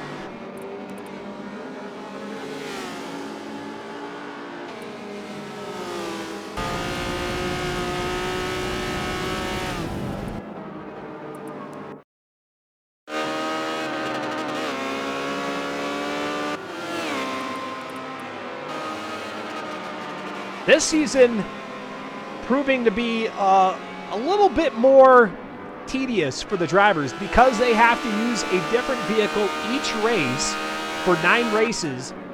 It does mean that they had to do some extra prep work with each vehicle, both on the livery and on the tuning. And of course, some may not have done it yet for all vehicles. You can maybe do some of that prep work each week, going into each week. But yeah, if they do the entire season, all 9 races, that's 9 different vehicles. That's 8 more than they usually have to do. So it's a cool celebratory thing that they're doing here in Season 50, but something that I'm sure the drivers will be like, okay, Season 51 will be nice. So just one car, one paint job, one set of upgrades, and then obviously tune to your liking for each race thereafter. But yeah, a little extra work that the drivers are having to put in here. It's Cuda 93 in the Aston Martin V8 Vantage. And again, this was from season 25. This was one of the first few. I don't think it was the first. I think the first season that I commentated was with the Fiat X195 or something like that. The Aston Martin V8 Vantage was shortly thereafter. And, was that it? Was that the end of qualifying? That might have been the end. Here we go. LS Subaru on pole. At least a 10th quicker. Well, okay, so, yeah, we do have a little bit of a disparity here. Oof Serena's NSXR is coming in at S708. So, Oof Serena... I'm not sure how they're going to handle that, but that is definitely going to be an invalidated qualifying time. And so what Oof Serena has to do to have a vehicle ready for race number 2, we'll have to see. But something for the organizers to sort through there. LS Subaru 212.3, Audrex at 215.1, Cratrim with a 214.0, Patches Rally at 218. There's Oof Serena. I'm not even going to read it off, being that it's an S708 PI'd NSXR. That's not going to cut it here. A little bit of an advantage there. A little bit. Cuda 93 at 216.3. Fear the Fun at a 215.6, a 214.7. There for Enraged Barney. I think that's going to be good enough for row number 2. And then we've got a trio of dirty laps here from Modern Weapon, Born as Ghost, and Joe Beardy. The next clean lap there is Slow Motion Fire at a 216.7 and AMS Storm with a row 1 qualifying at 212.6, just 0.3 or so off the pace of LS Subaru. All right, so it might take a little bit of extra time here as they figure out what's going on with Oof Serena's car. I'm surprised they didn't spot it during the lobby setup prior to qualifying. But I can imagine they're going to nip it in the bud here before the race. So we'll stand by and we'll see how long this takes. But we'll see if any drivers want to join me here in the driver's spotlight following their qualifying session. Let me just go ahead and take this opportunity to, again, thank you all for tuning in. But again, note that if you're interested in other content here on XVenture, I've got my next stream coming up here this Friday. You might have seen during the intermission, I had the slates kind of cycling through. A little bit of Truck Simulator come Friday at 8 p.m. No, not 8 p.m. At 6 p.m. Eastern Time, I believe, is correct. And then on Sunday at 9 a.m. Eastern Time is when I will begin my playthrough of Rise, Son of Rome. This was an Xbox One console launch title. Oh, wait, hold on.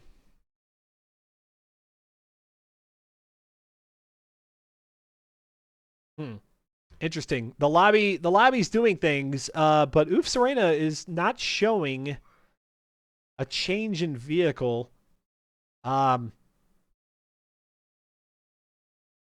don't know. Maybe it's just on my end. Maybe there's an issue on my end. I can't quite tell. Because Oof Serena has readied up as if she's ready to go. in an S708 NSXR.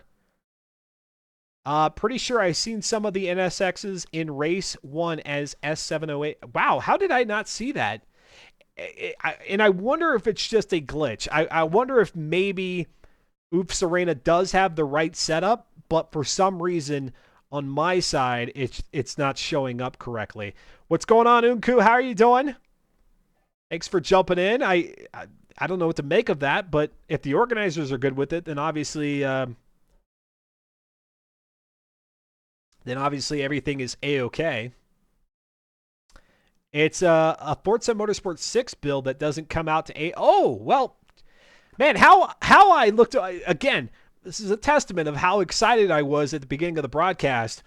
That the Honda NSX-R build from Forza Motorsport 6 is actually now in Forza Motorsport 7 an S-Class build. That can happen because Turn 10 Studios does kind of play with the performance index spectrum a bit from game to game. That's good insight there, Barney. Thank you. I appreciate that. How I didn't think about that or didn't even notice it the first time around, I don't know. I'll be a lot more composed come next week.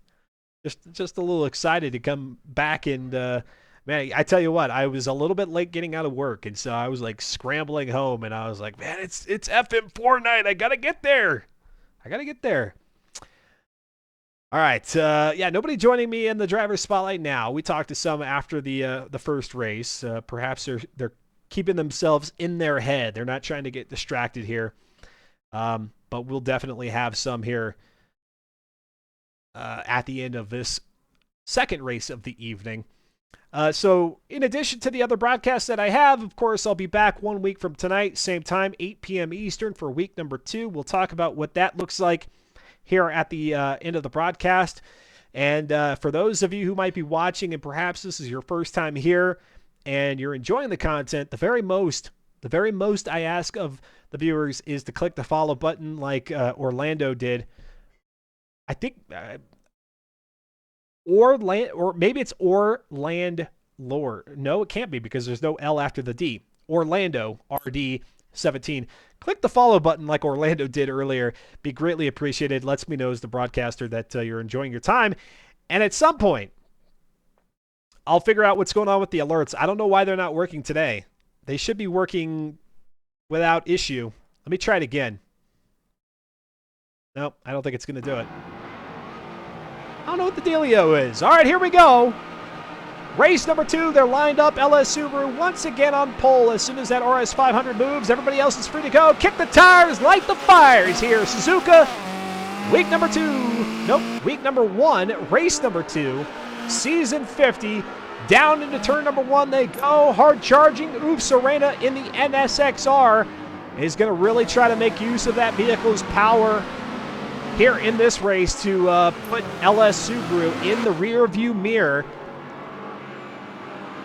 And yeah, unlike race number 1, LS Subaru definitely has some competition here. Not going to be able to shed the tackle early, as was the case out at Road America when Subaru was in the Honda. Out of the S as they come. Single file formation pretty much throughout the majority of the field here. Let's go back to Audrex in 6th position, driving the 360 Challenge Stradale.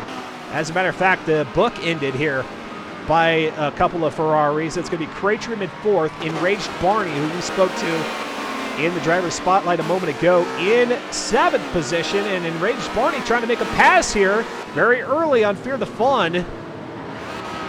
Actually, that's Fear the Fun coming up on the inside of Audrex. Enraged Barney was looking to the outside of Audrex, and instead it's Fear the Fun who makes a move up one spot in the WRX STI. The Impretzel. Everyone turn your headlamps on for safety, yeah. Forza Motorsport has a very weird way of like dictating when the headlamps are used. I don't get it. There's no rhyme or reason. It's just, I don't know. It just does it when it feels necessary. Let's go up to 4th position here. Oh, I'm familiar with that livery. There's Cratrim and that Aperture Laboratories design on the 360. So a lot of Ferraris drivers are going with here in race number 2. And at some point, we're bound to see the rain fall. The chances were 100%. So unless the organizers manipulated that percentage, we should see the rain at some point. And across the line they go, beginning of lap number 2. Oh, you know what? I finally figured out what it was, why my mic cut out. I get it now. I was trying to take a replay of the last minute excitement that was that race out at Road America, and I pressed my mic button instead of the replay buffer button. It's twice we've said buffer in today's broadcast. One was Michael Buffer. The second was replay buffer. No relation.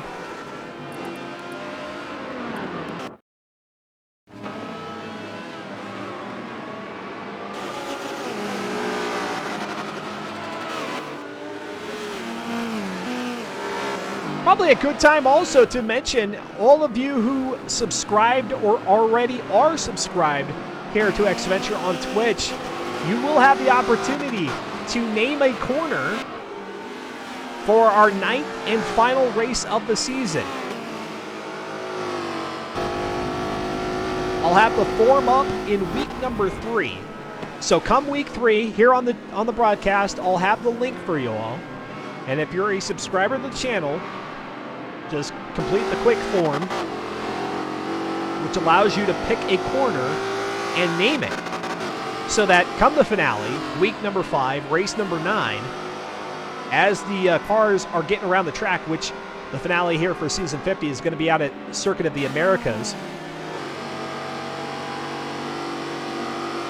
I will call out your corner name, as long as you keep it clean. Oops, Arena off the pace, was out in front, able to get around LS Subaru, but through the S is having a hard time, and as a result, LS Subaru will regain position. We'll see how long that lasts.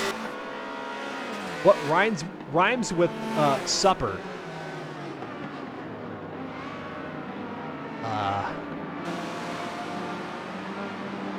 Gupper? Like a gupper? No, that's a guppy.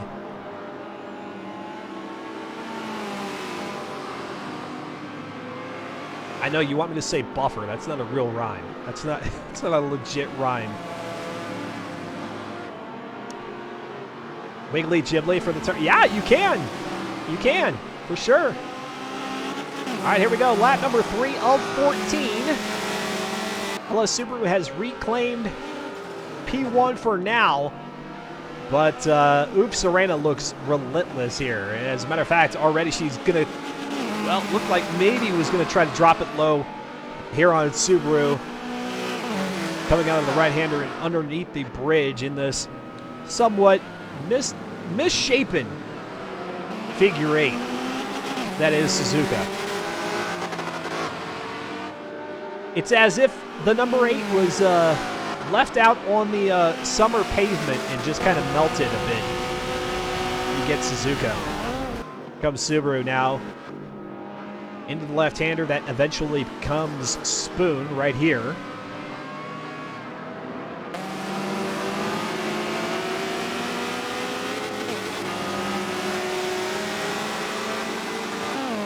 Which dropped, well actually no, let's see what Oops Serena does here. I call this the back straightaway only because it's really on the farthest end of the track here before you go over the overpass underneath the Yokohama signage and then really hit the brakes here. The slowest part of the track, this S corner, and then into the right-hander and a charge back toward the start-finish line. Here comes Oops Serena looking to the inside, over the grid markers, the painted on the asphalt there, and across the line, still side by side. It's the Ford RS500 against the Honda NSXR. Oops, Serena's going to win out here into turn number 1.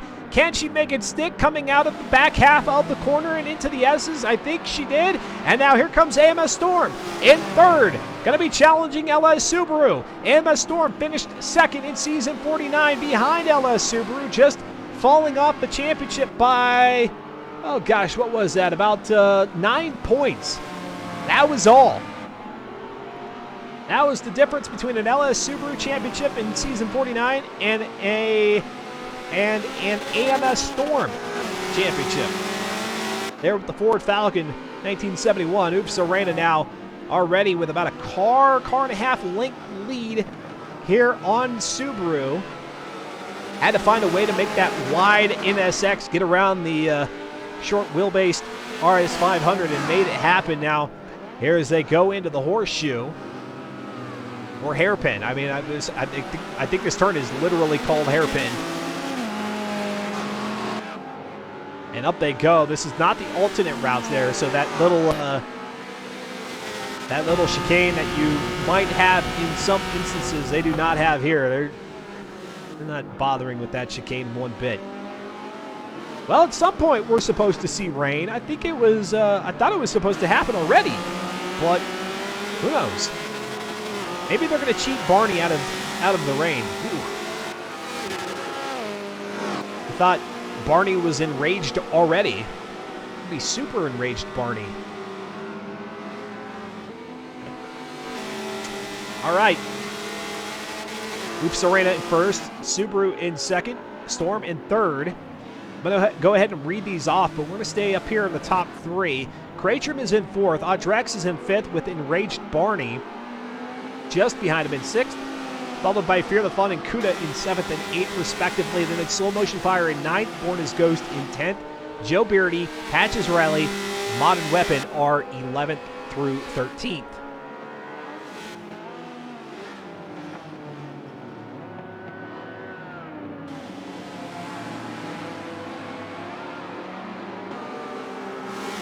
And once again, I am Dustin Moore. If you're enjoying your time here, not only click the follow button, but if you know some Forza friends or foes or family, let them know about the channel. Tell them, hey, I know you've got nothing going on Tuesday. It's Tuesday evening. Come hang out with me at Xventure on Twitch, and we'll watch some Forza Motorsport racing. And at some point here in 2023, we'll have the new Forza Motorsport title, in which the FN4 crew expects to transition into.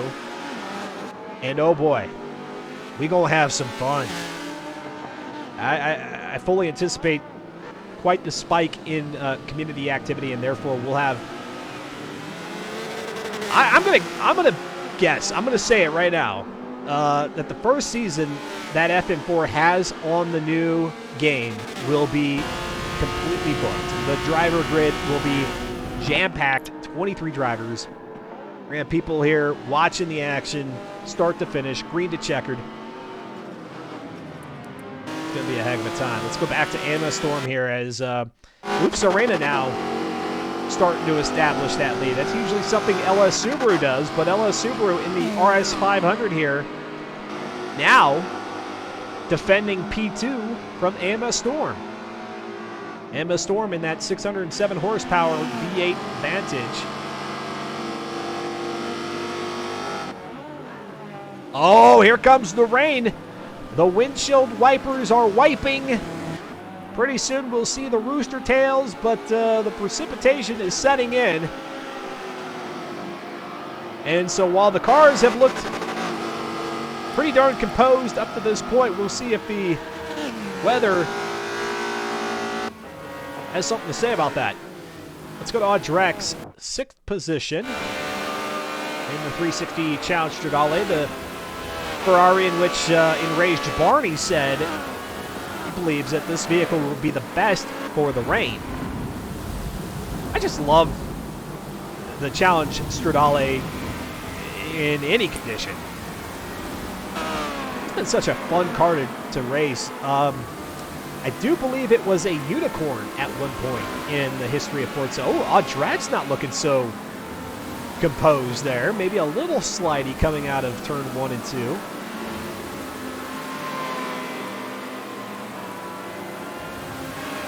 Let's go back to Storm. Again, challenging LS Subaru. This is huge. LS Subaru has won 8 consecutive championships.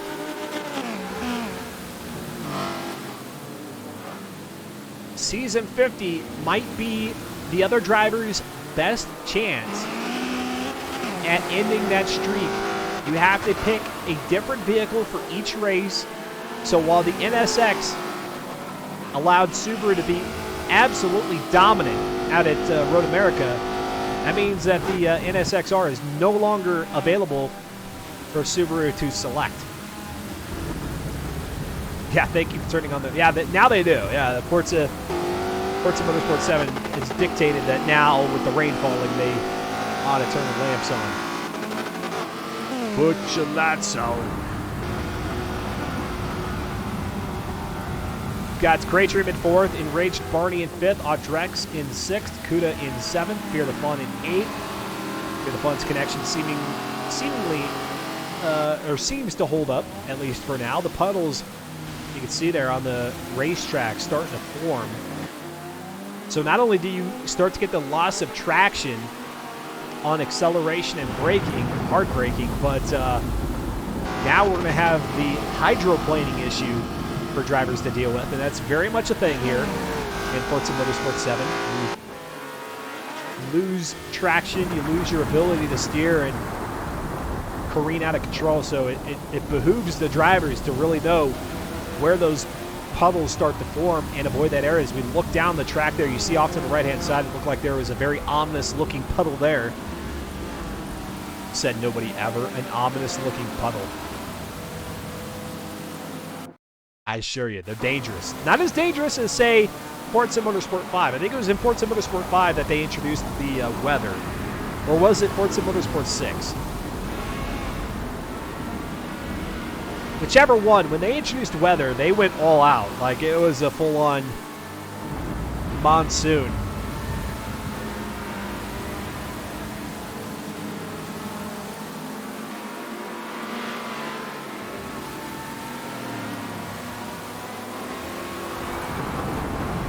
Just flooding everywhere.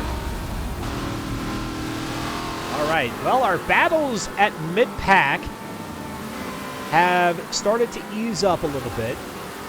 So let's go back to AMS Storm in 3rd.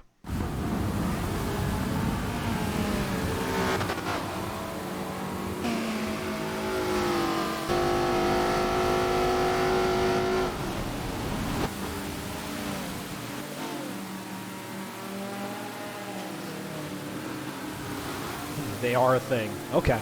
All right. Well, and I just realized the game audio might be a little loud, yeah? Gosh, I got to get back in the groove here. I turned it up for the interviews, and then I forgot to turn it back down.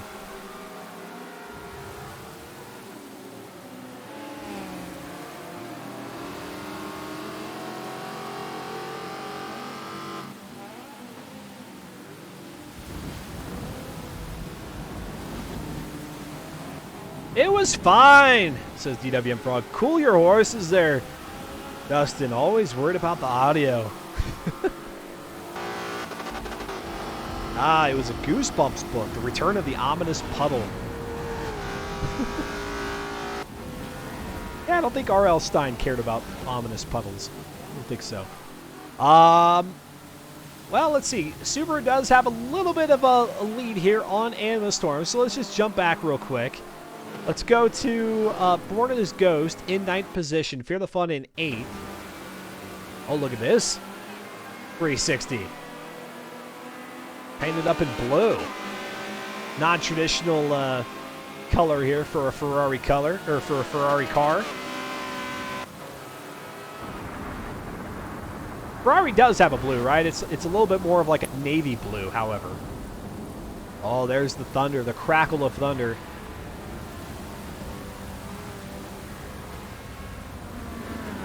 playing out in the background.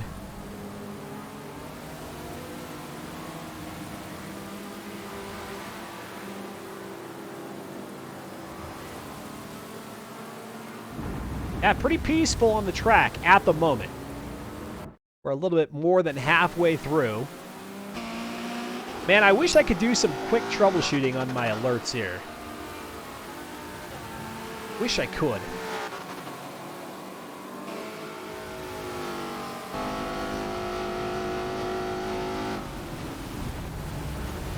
I wonder if my URL changed. Did they always have Thunder, or is it something new? They've always had Thunder, and then in Forza Motorsport, but not always does it Thunder in rain. It just so happens that the organizers selected the rain setting that does also bring in the Thunder sound. Sometimes you can have just the rain sans Thunder. That should be a font, sans Thunder. Probably is. Somebody go 100 or 1001 free fonts. Find sans Thunder. Let's critique it. Whatever sans Thunder would mean.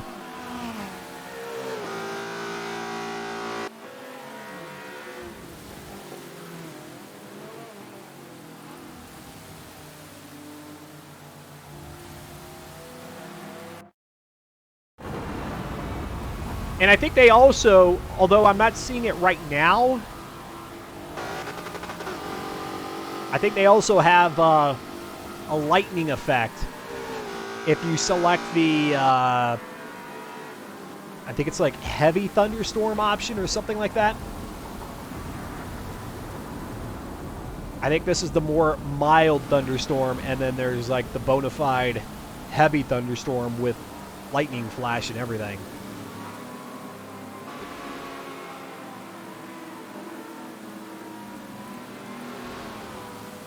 Really looking forward to the new Forza Motorsport from the perspective of having transitioning time of day. That'll add a nice little new effect here to these races. Not that these events run all that long, but if they are able to have an accelerated time of day, it could make things interesting to go from kind of a late afternoon to early evening or middle of the night setting, if the organizers permit that. There's very little we know about the new Forza Motorsport title. That being said, there are rumors that the next Xbox Showcase event is coming up here on the 25th. I believe that's still rumored, unless they have confirmed it. But the 25th would be a Wednesday, I think. And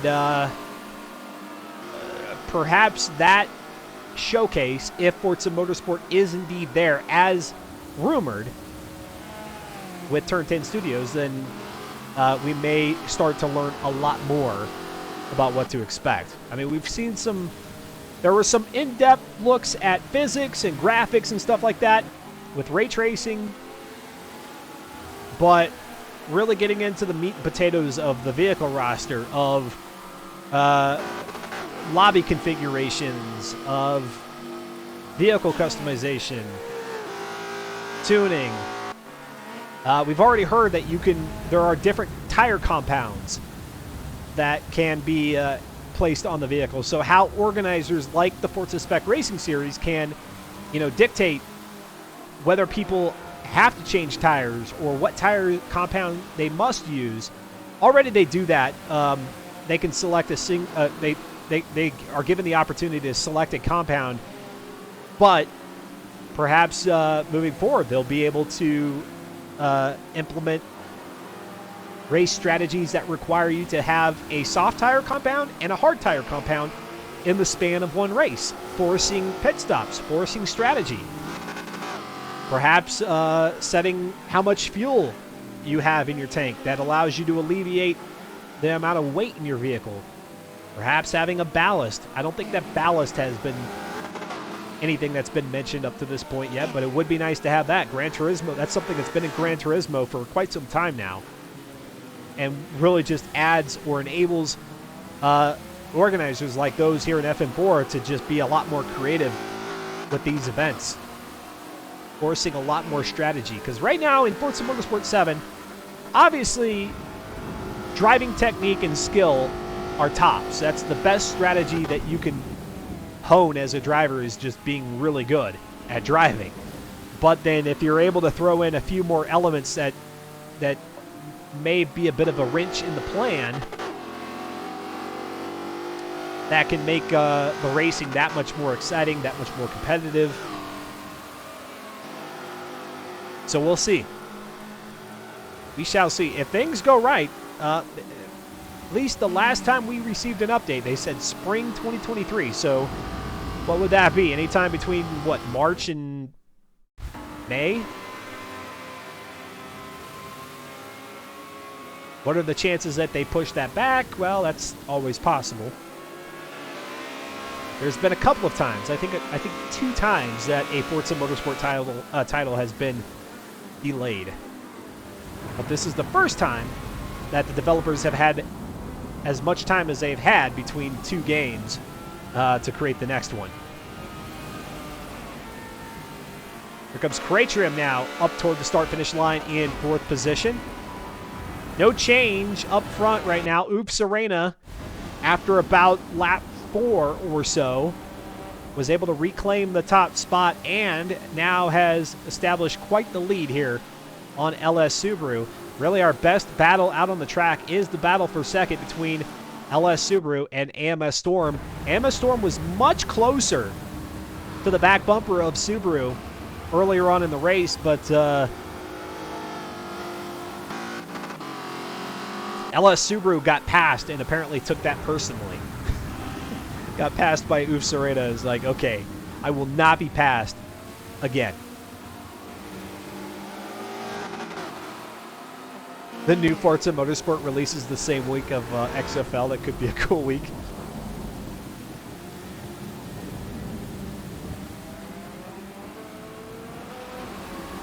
Oh, you know what I just thought?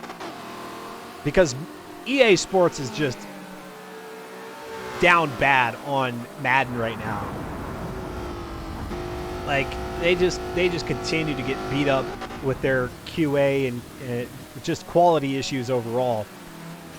But what I just thought, wouldn't it be interesting if 2K Sports was like, okay, we'll make an XFL game, and we're going to give people the same creative freedom that they've had in the past of being able to modify teams, modify rosters, that basically enable people to create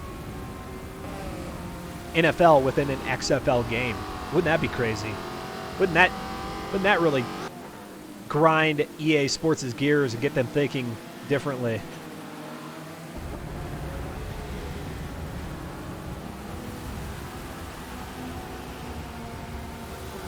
Across the line for the beginning of lap number 12 is Oofs Arena, followed by Subaru, followed by Storm. Enraged Barney, who selected this track and weather, currently running in 5th, not being challenged by Audrex at the moment. We'll see if Barney's able to catch up with Cratrim, who's all by themselves in 4th. Some interesting news out of the world of Forza Horizon here today. I believe it was VG.com or whatever, videogames.com or whatever their name is, reporting that Mike Brown, formerly the creative director of Forza Horizon 5, has left the company to start his own studio. And so a lot of questions surrounding Forza Horizon and its future. And not only was it Mike Brown, I believe there were maybe 6 or 7 other Playground Games team members who have joined Mike in the new endeavor.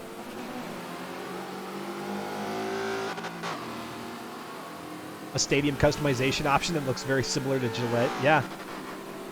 Who knows? Maybe 2K is already, like, kind of scouting it out. I mean, it's kind of hard because, like, the XFL license has been very unstable.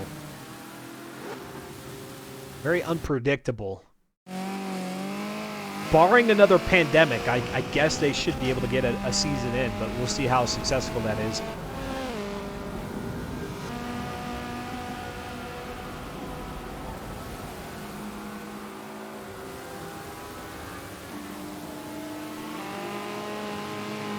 Talking various things in the video game world, you're watching X Venture here on Twitch TV, and the Forza Spec Racing Series Season 50 A-Class Shootout. We're in week number 1, race number 2, and LS Subaru is at risk of losing this event. Uve Serena is out in front, and this will really shake up the points very early on in this season, and putting Subaru's 8-season championship streak at risk of falling short of 9. Oh, woe is Subaru. But yeah, this definitely, if you haven't been watching FM4 for a while we don't have a lot of battles for position out on the track in this particular race, this scenario right here is really lending to a curious and exciting week 2, week 3, week 4, and then of course the finale in week number 5. Will Subaru have to battle to claim that 9th championship? I mean, just based on the points total coming out of season 49, with AMS Storm only being 9 points off of Subaru's total, that meant that season 49 itself was pretty dang close. But here in season 50, where you have 10 vehicles to choose from, you can only race each vehicle one time in the span of a 9-race season, which means there's one vehicle you will never touch. This really is a great opportunity for the likes of Uve Serena or AMS Storm or even Cratrium, or perhaps Fear the Fun, if Fear the Fun can avoid the disconnects for the rest of the season. A chance for somebody to really turn the tide here at the start of 2023.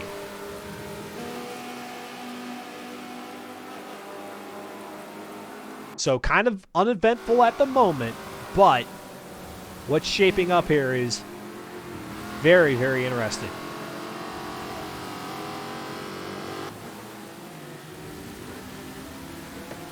My coffee's gone cold.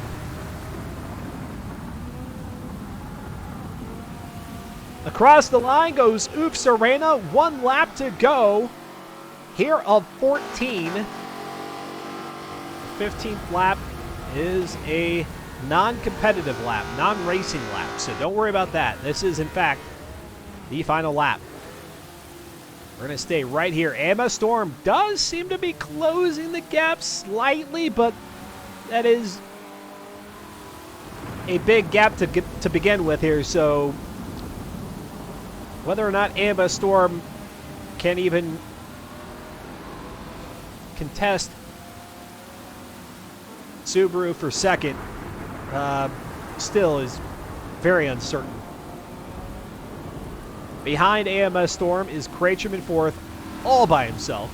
Enraged Barney in 5th, Audrex in 6th, Kuda in 7th, Fear the Fun in 8th, Soul Motion Fire in 9th, Joe Beardy in 10th, Hornets Ghost in 11th, Patches Rally in 12th, Modern Weapon in 13th. We've got all 13 drivers who started this race still out there on the track, and this will be yet another call to all of you who are watching. If you are interested in participating, you can join in week 2. You can join in week 3, 4, and 5. But if you join in week 2, you can still be in the running for the championship. Just head on over to reddit.com/r/FM4. Introduce yourself. Say, hey, I'd like to participate here in Season 50. Check out the rules. Get your vehicle set up. And we'll see you out here on the track for week number 2. The Deuce. All right, so AMS Storm does seem to be closing that a little bit, but with just a couple of corners remaining, this is going to be very difficult. Out of spoon they go. Uve Serena into the dog leg of a left-hander before the chicane. Here comes AMS Storm. Still about a full second off the pace of Subaru here, so I might be optimistic in thinking that we could have a change of position, and we'll find out real quickly here as Subaru goes into the S's and does so cleanly, not affording AMS Storm any opportunity. But Oof Serena picking up a victory here in week number 1, race number 2 with the Honda NSXR. That means Oof Serena, LS Subaru, each will have a 50-point total, or excuse me, a 50-point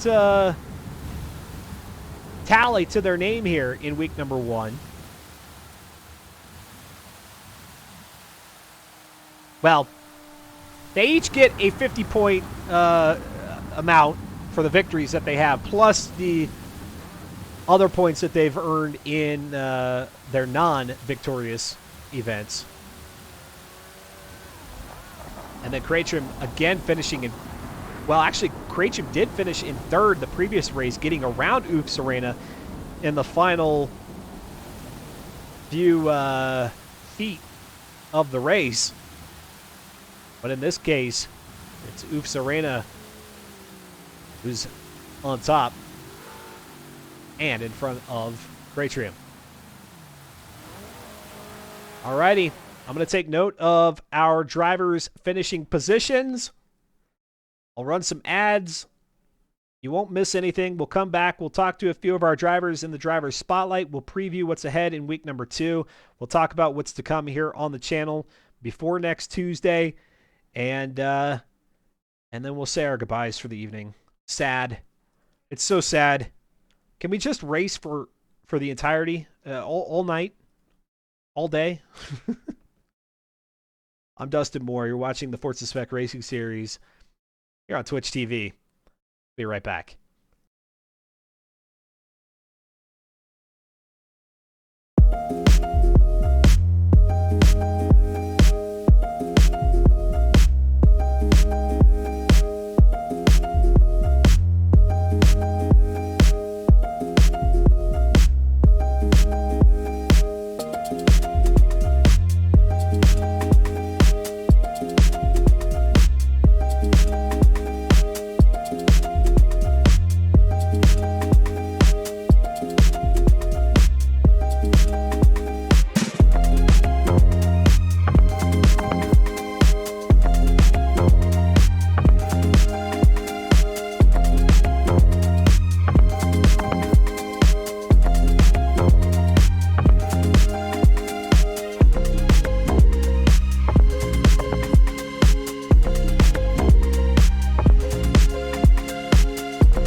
Hello, everyone. Dustin Moore back here on X Venture.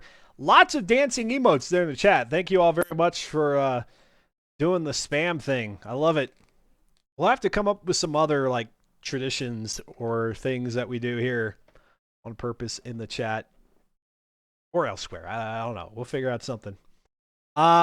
Week number 1 is in the books here. Season 50, a monumental season for the Forza Spec Racing Series. 50 seasons dating all the way back to their time in Forza Motorsport 4 to where we are now in Forza Motorsport 7, getting ready for the future of Forza Motorsport. 10 years in the making is season 50. 10 years! And they're celebrating with 10 vehicles from seasons past, all A-class cars. And so far, a lot of fun out there. We've got 2 different victors here in tonight's racing action out at Road America. It was LS Subaru. Very standard procedure there with LS Subaru getting a victory. 8 championships in a row coming into tonight, and was looking good in race number 1. However, after using the Honda NSXR there in race number 1, that means that one's off the table, and Subaru went for the RS500. Didn't bode so well. Finished second, but Ufsa Arena picking up the victory there out at Suzuka in the rain. Let's go ahead and turn it on over to the driver's spotlight. Hear the fun. How's it going? Long time no chat. Of course, it's all my doing. But you were able to make it all the way there to the checkered flag out at Suzuka. I show you as finishing, 6th, 7th, 8th position, just behind Kuda and in front of Slow Motion Fire. Remind me, was it the Challenge Stradale that you had out there? No, I had the WRX. You had the That's right. WRX. You're the only one who opted for the Subaru. Well, the WRX one, not the SVX. I mean, I don't hate my life that much yet, so I would much rather have the WRX than the SVX, to be honest with you.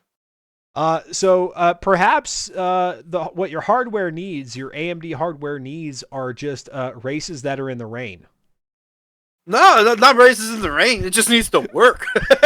It just, I can't wait for the new title, because hopefully they've got this ironed out, and if they don't have it ironed out, at least, it's a new title, they might have more eyes on it, and people don't have to complain that AMD, hey, we just want to race, and we don't want to crash on certain tracks, and maybe they'll be like, okay, you want to race?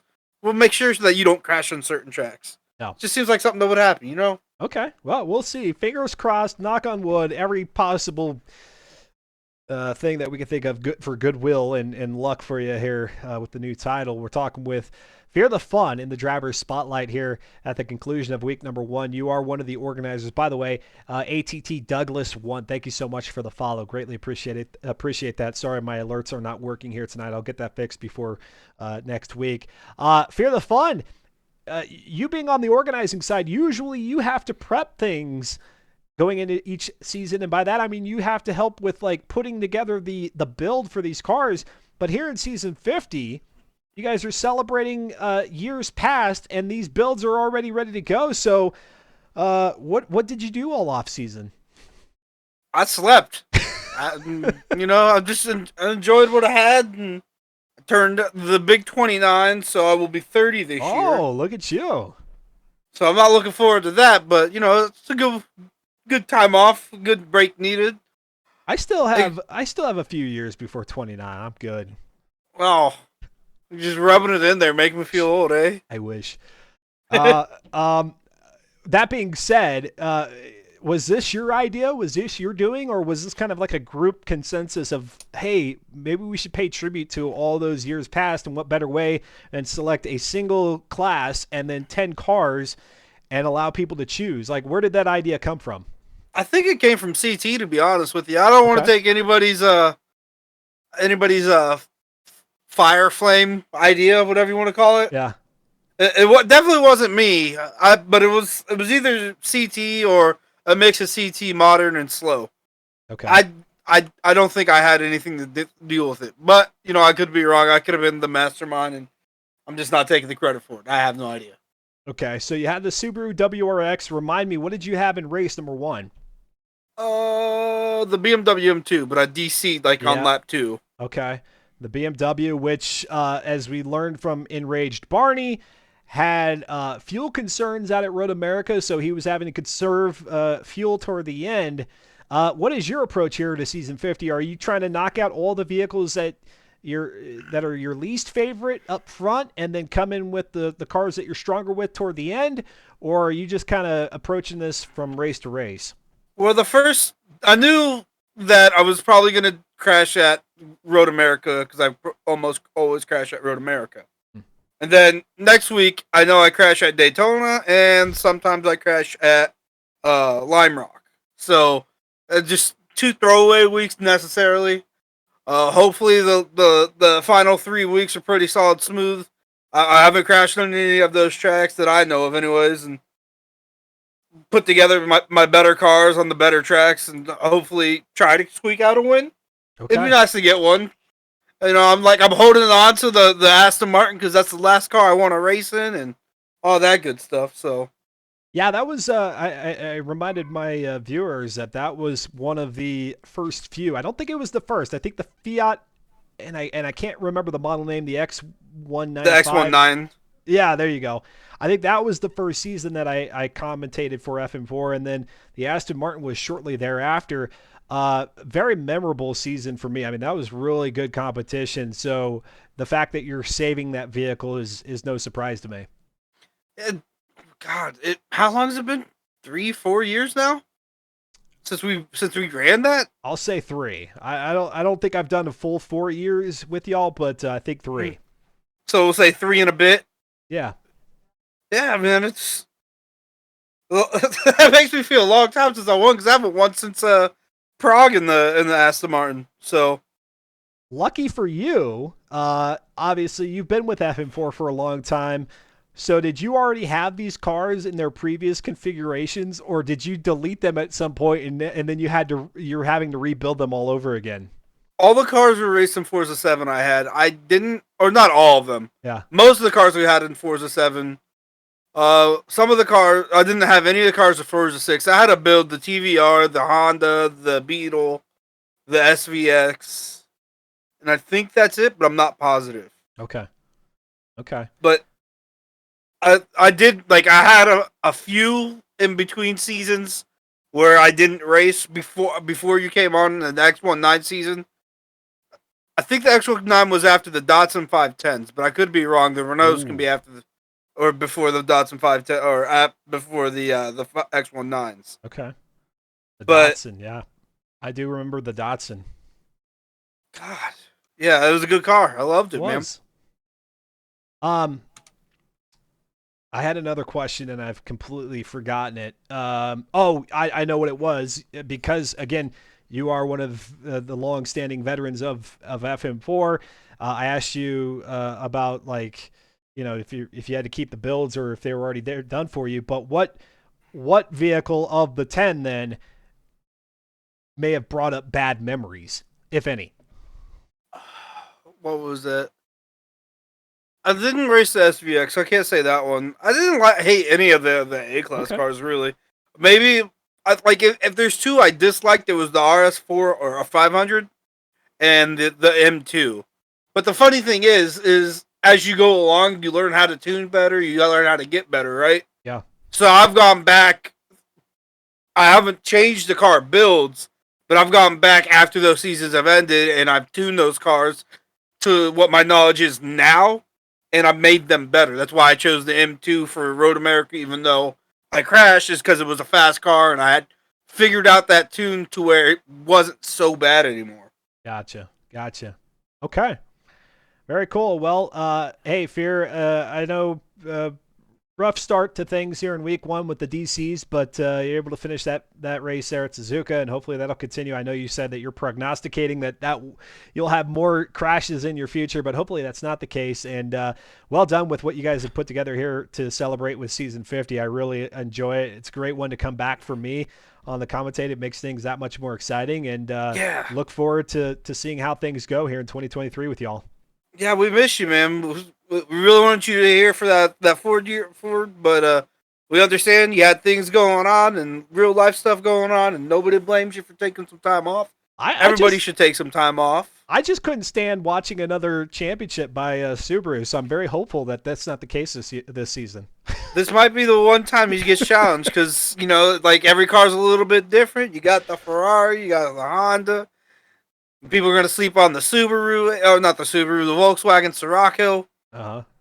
We're going to see a lot of good racing. Like he obviously, like he got beat tonight by Serena. Yeah. So, like, and there's a lot of people that still got like the 360 and the Honda NSX that could come and squeak out a win on a track where he's running something slower or not as fast or nearly as competitive.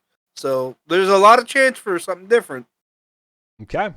I agree. I definitely agree. And no, Subaru was not the reason why I wasn't here for season 49. There were other circumstances that I had to deal with that I was like, man, I can't come here and commentate just 3 weeks. That wouldn't be cool. So, great to be back for the full 5-week, 9-race season. And like I said, Fear, looking forward to seeing what all of 2023 holds for FM4.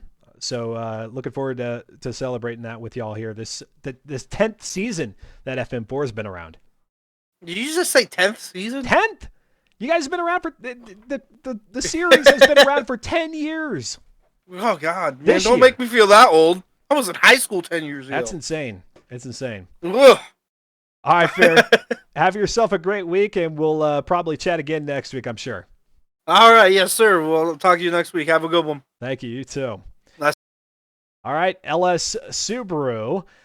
You said you were thinking that people were surprised with your choice of vehicle out here at Suzuka. You picked the RS500. You finished second. So, I mean, it's hard to scoff at your vehicle selection there. But any change of heart after how that one played out? Or are you pretty content knowing that Serena had the not the WRX, but the Honda NSX-R, which, as you alluded to, is kind of the strong car of season 50 here?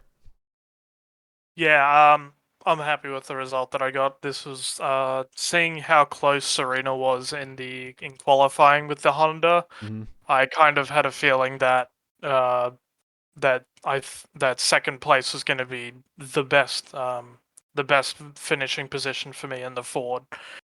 They still think it was a weird choice to choose the Ford, given that it's such a tough car to drive in. Not only in the wet but also in just dry conditions as a whole. But for me, I felt the Ford was strongest at Suzuka and not at the and was not as strong around other tracks. I had the best chance with the Ford at Suzuka. The likes of Enraged Barney, and I'm sure others had the same sentiment because we saw a lot of Ferraris out there. Did you kind of think that maybe the 360 Challenge Stradale would have been the play, or are you putting that one in your back pocket for a future race?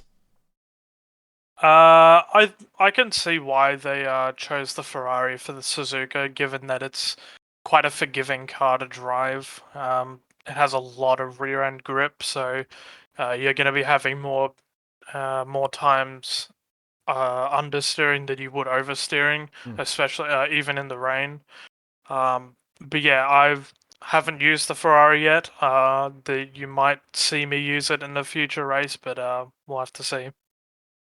We changed things up here in week number 2 a bit with the tri-oval. I know CUDA93 Hair has the oval listed for week 2, but that is definitely the tri-oval of Daytona.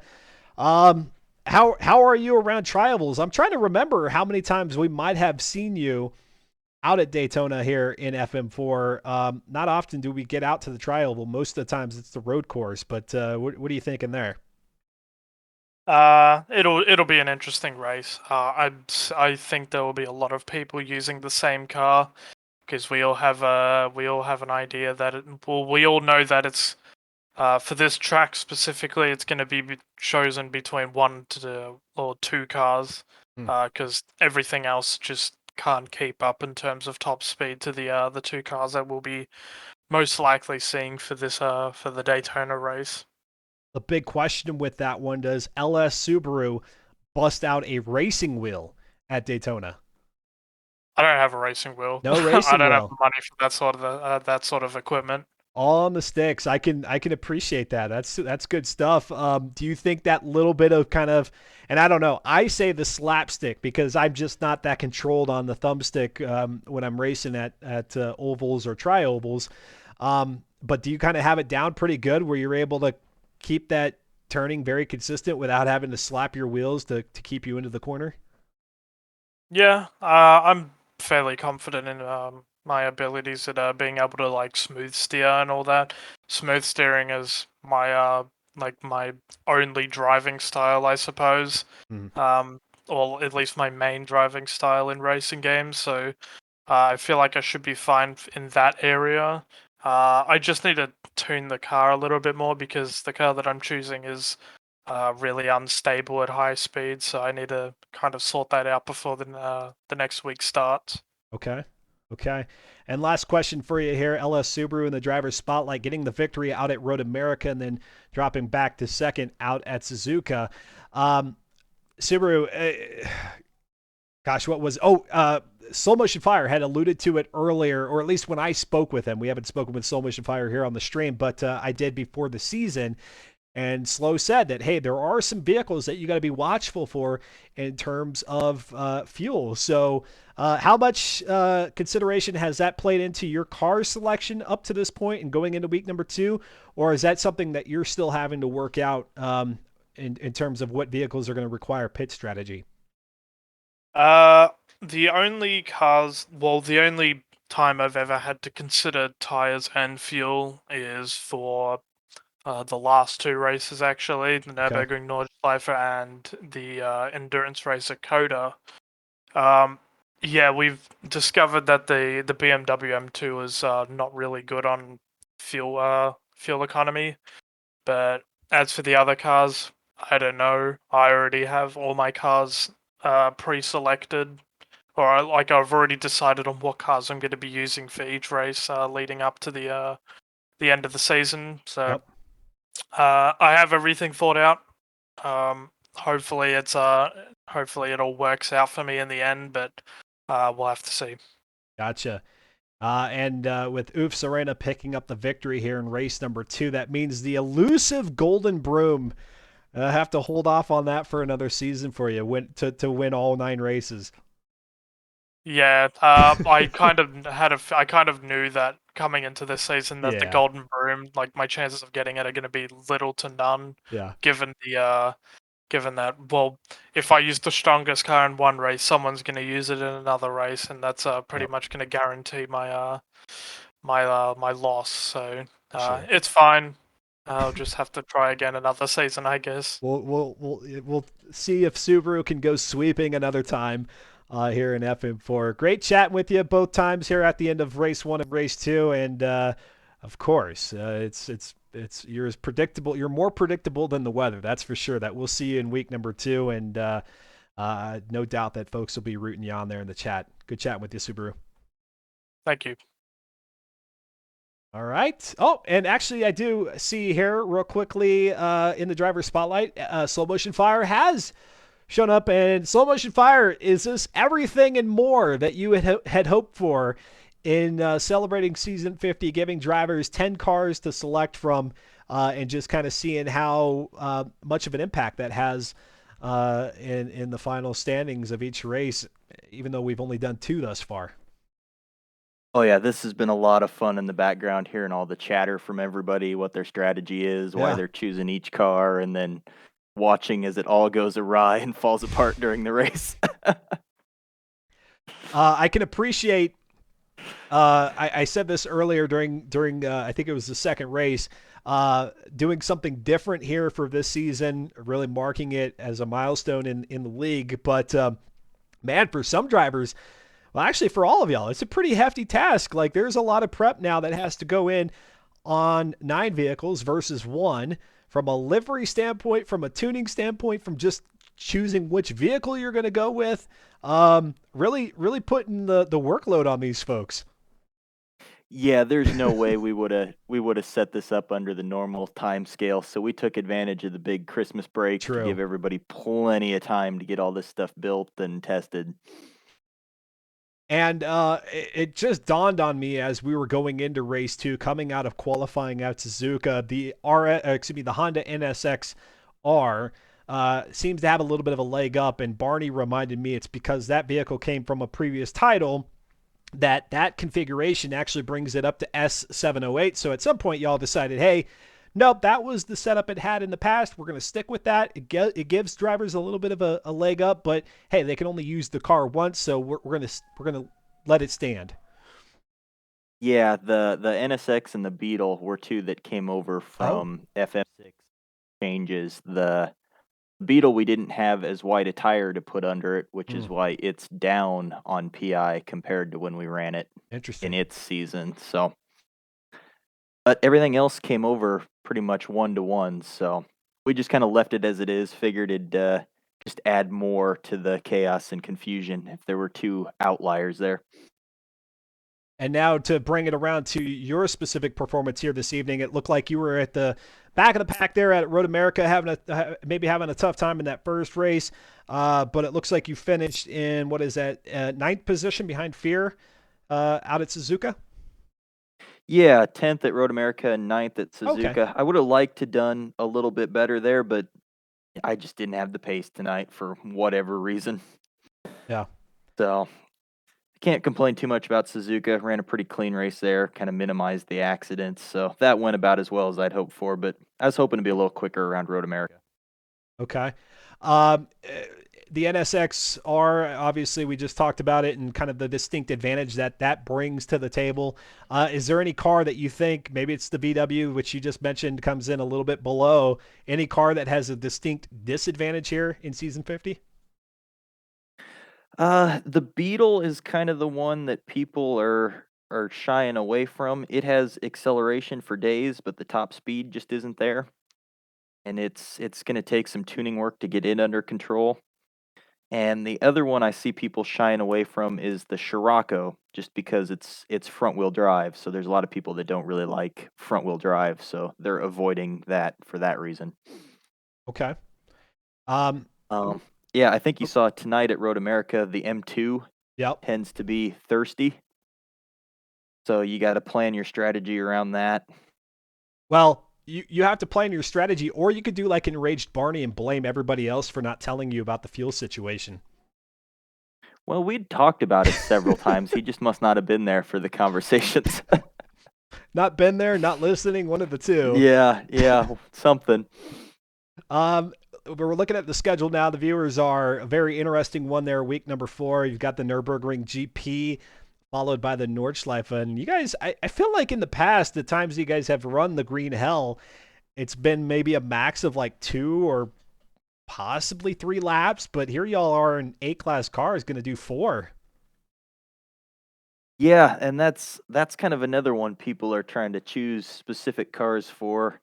You're looking for tire wear around there, and again, fuel usage, because there's kind of no cheating it on fuel. You run out around there, you're in trouble.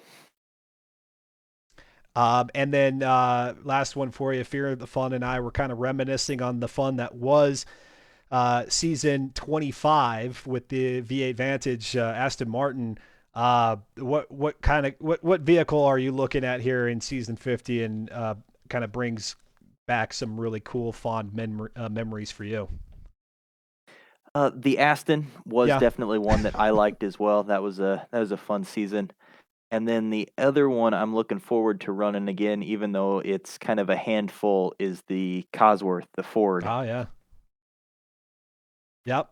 Yeah. The Subaru had mentioned that one is tricky both in the dry and in the wet. So, that one's not getting shelved and being people's like, nah, I'm going to forego that one, means that there's a tricky race for a lot of people here in store for season 50. So, interesting. Yeah, I mean, this is a really cool dynamic. Obviously, it's not possible for many seasons moving forward, but it's a really cool way to kind of foot stomp here season 50 and celebrate what I keep reminding people of is that this is the 10th year of you guys in operation, which is just freaking crazy.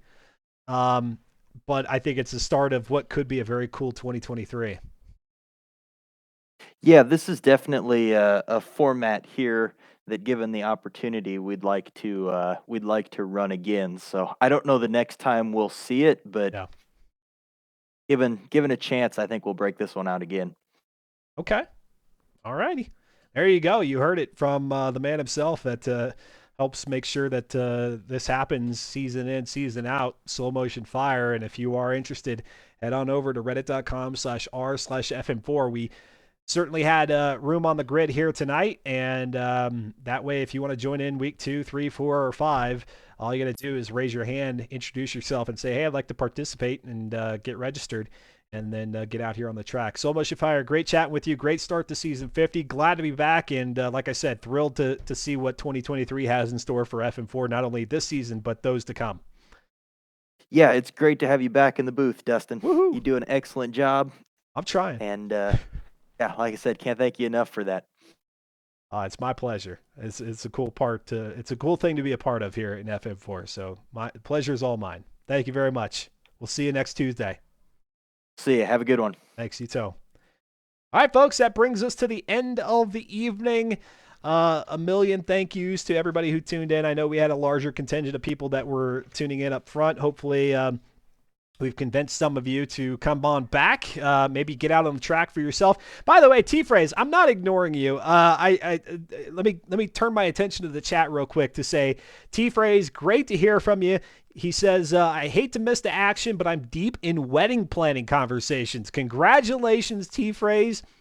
Long time no chat. I know you've dipped in here a couple times over the last year or so, but it's always great to have you come back in here.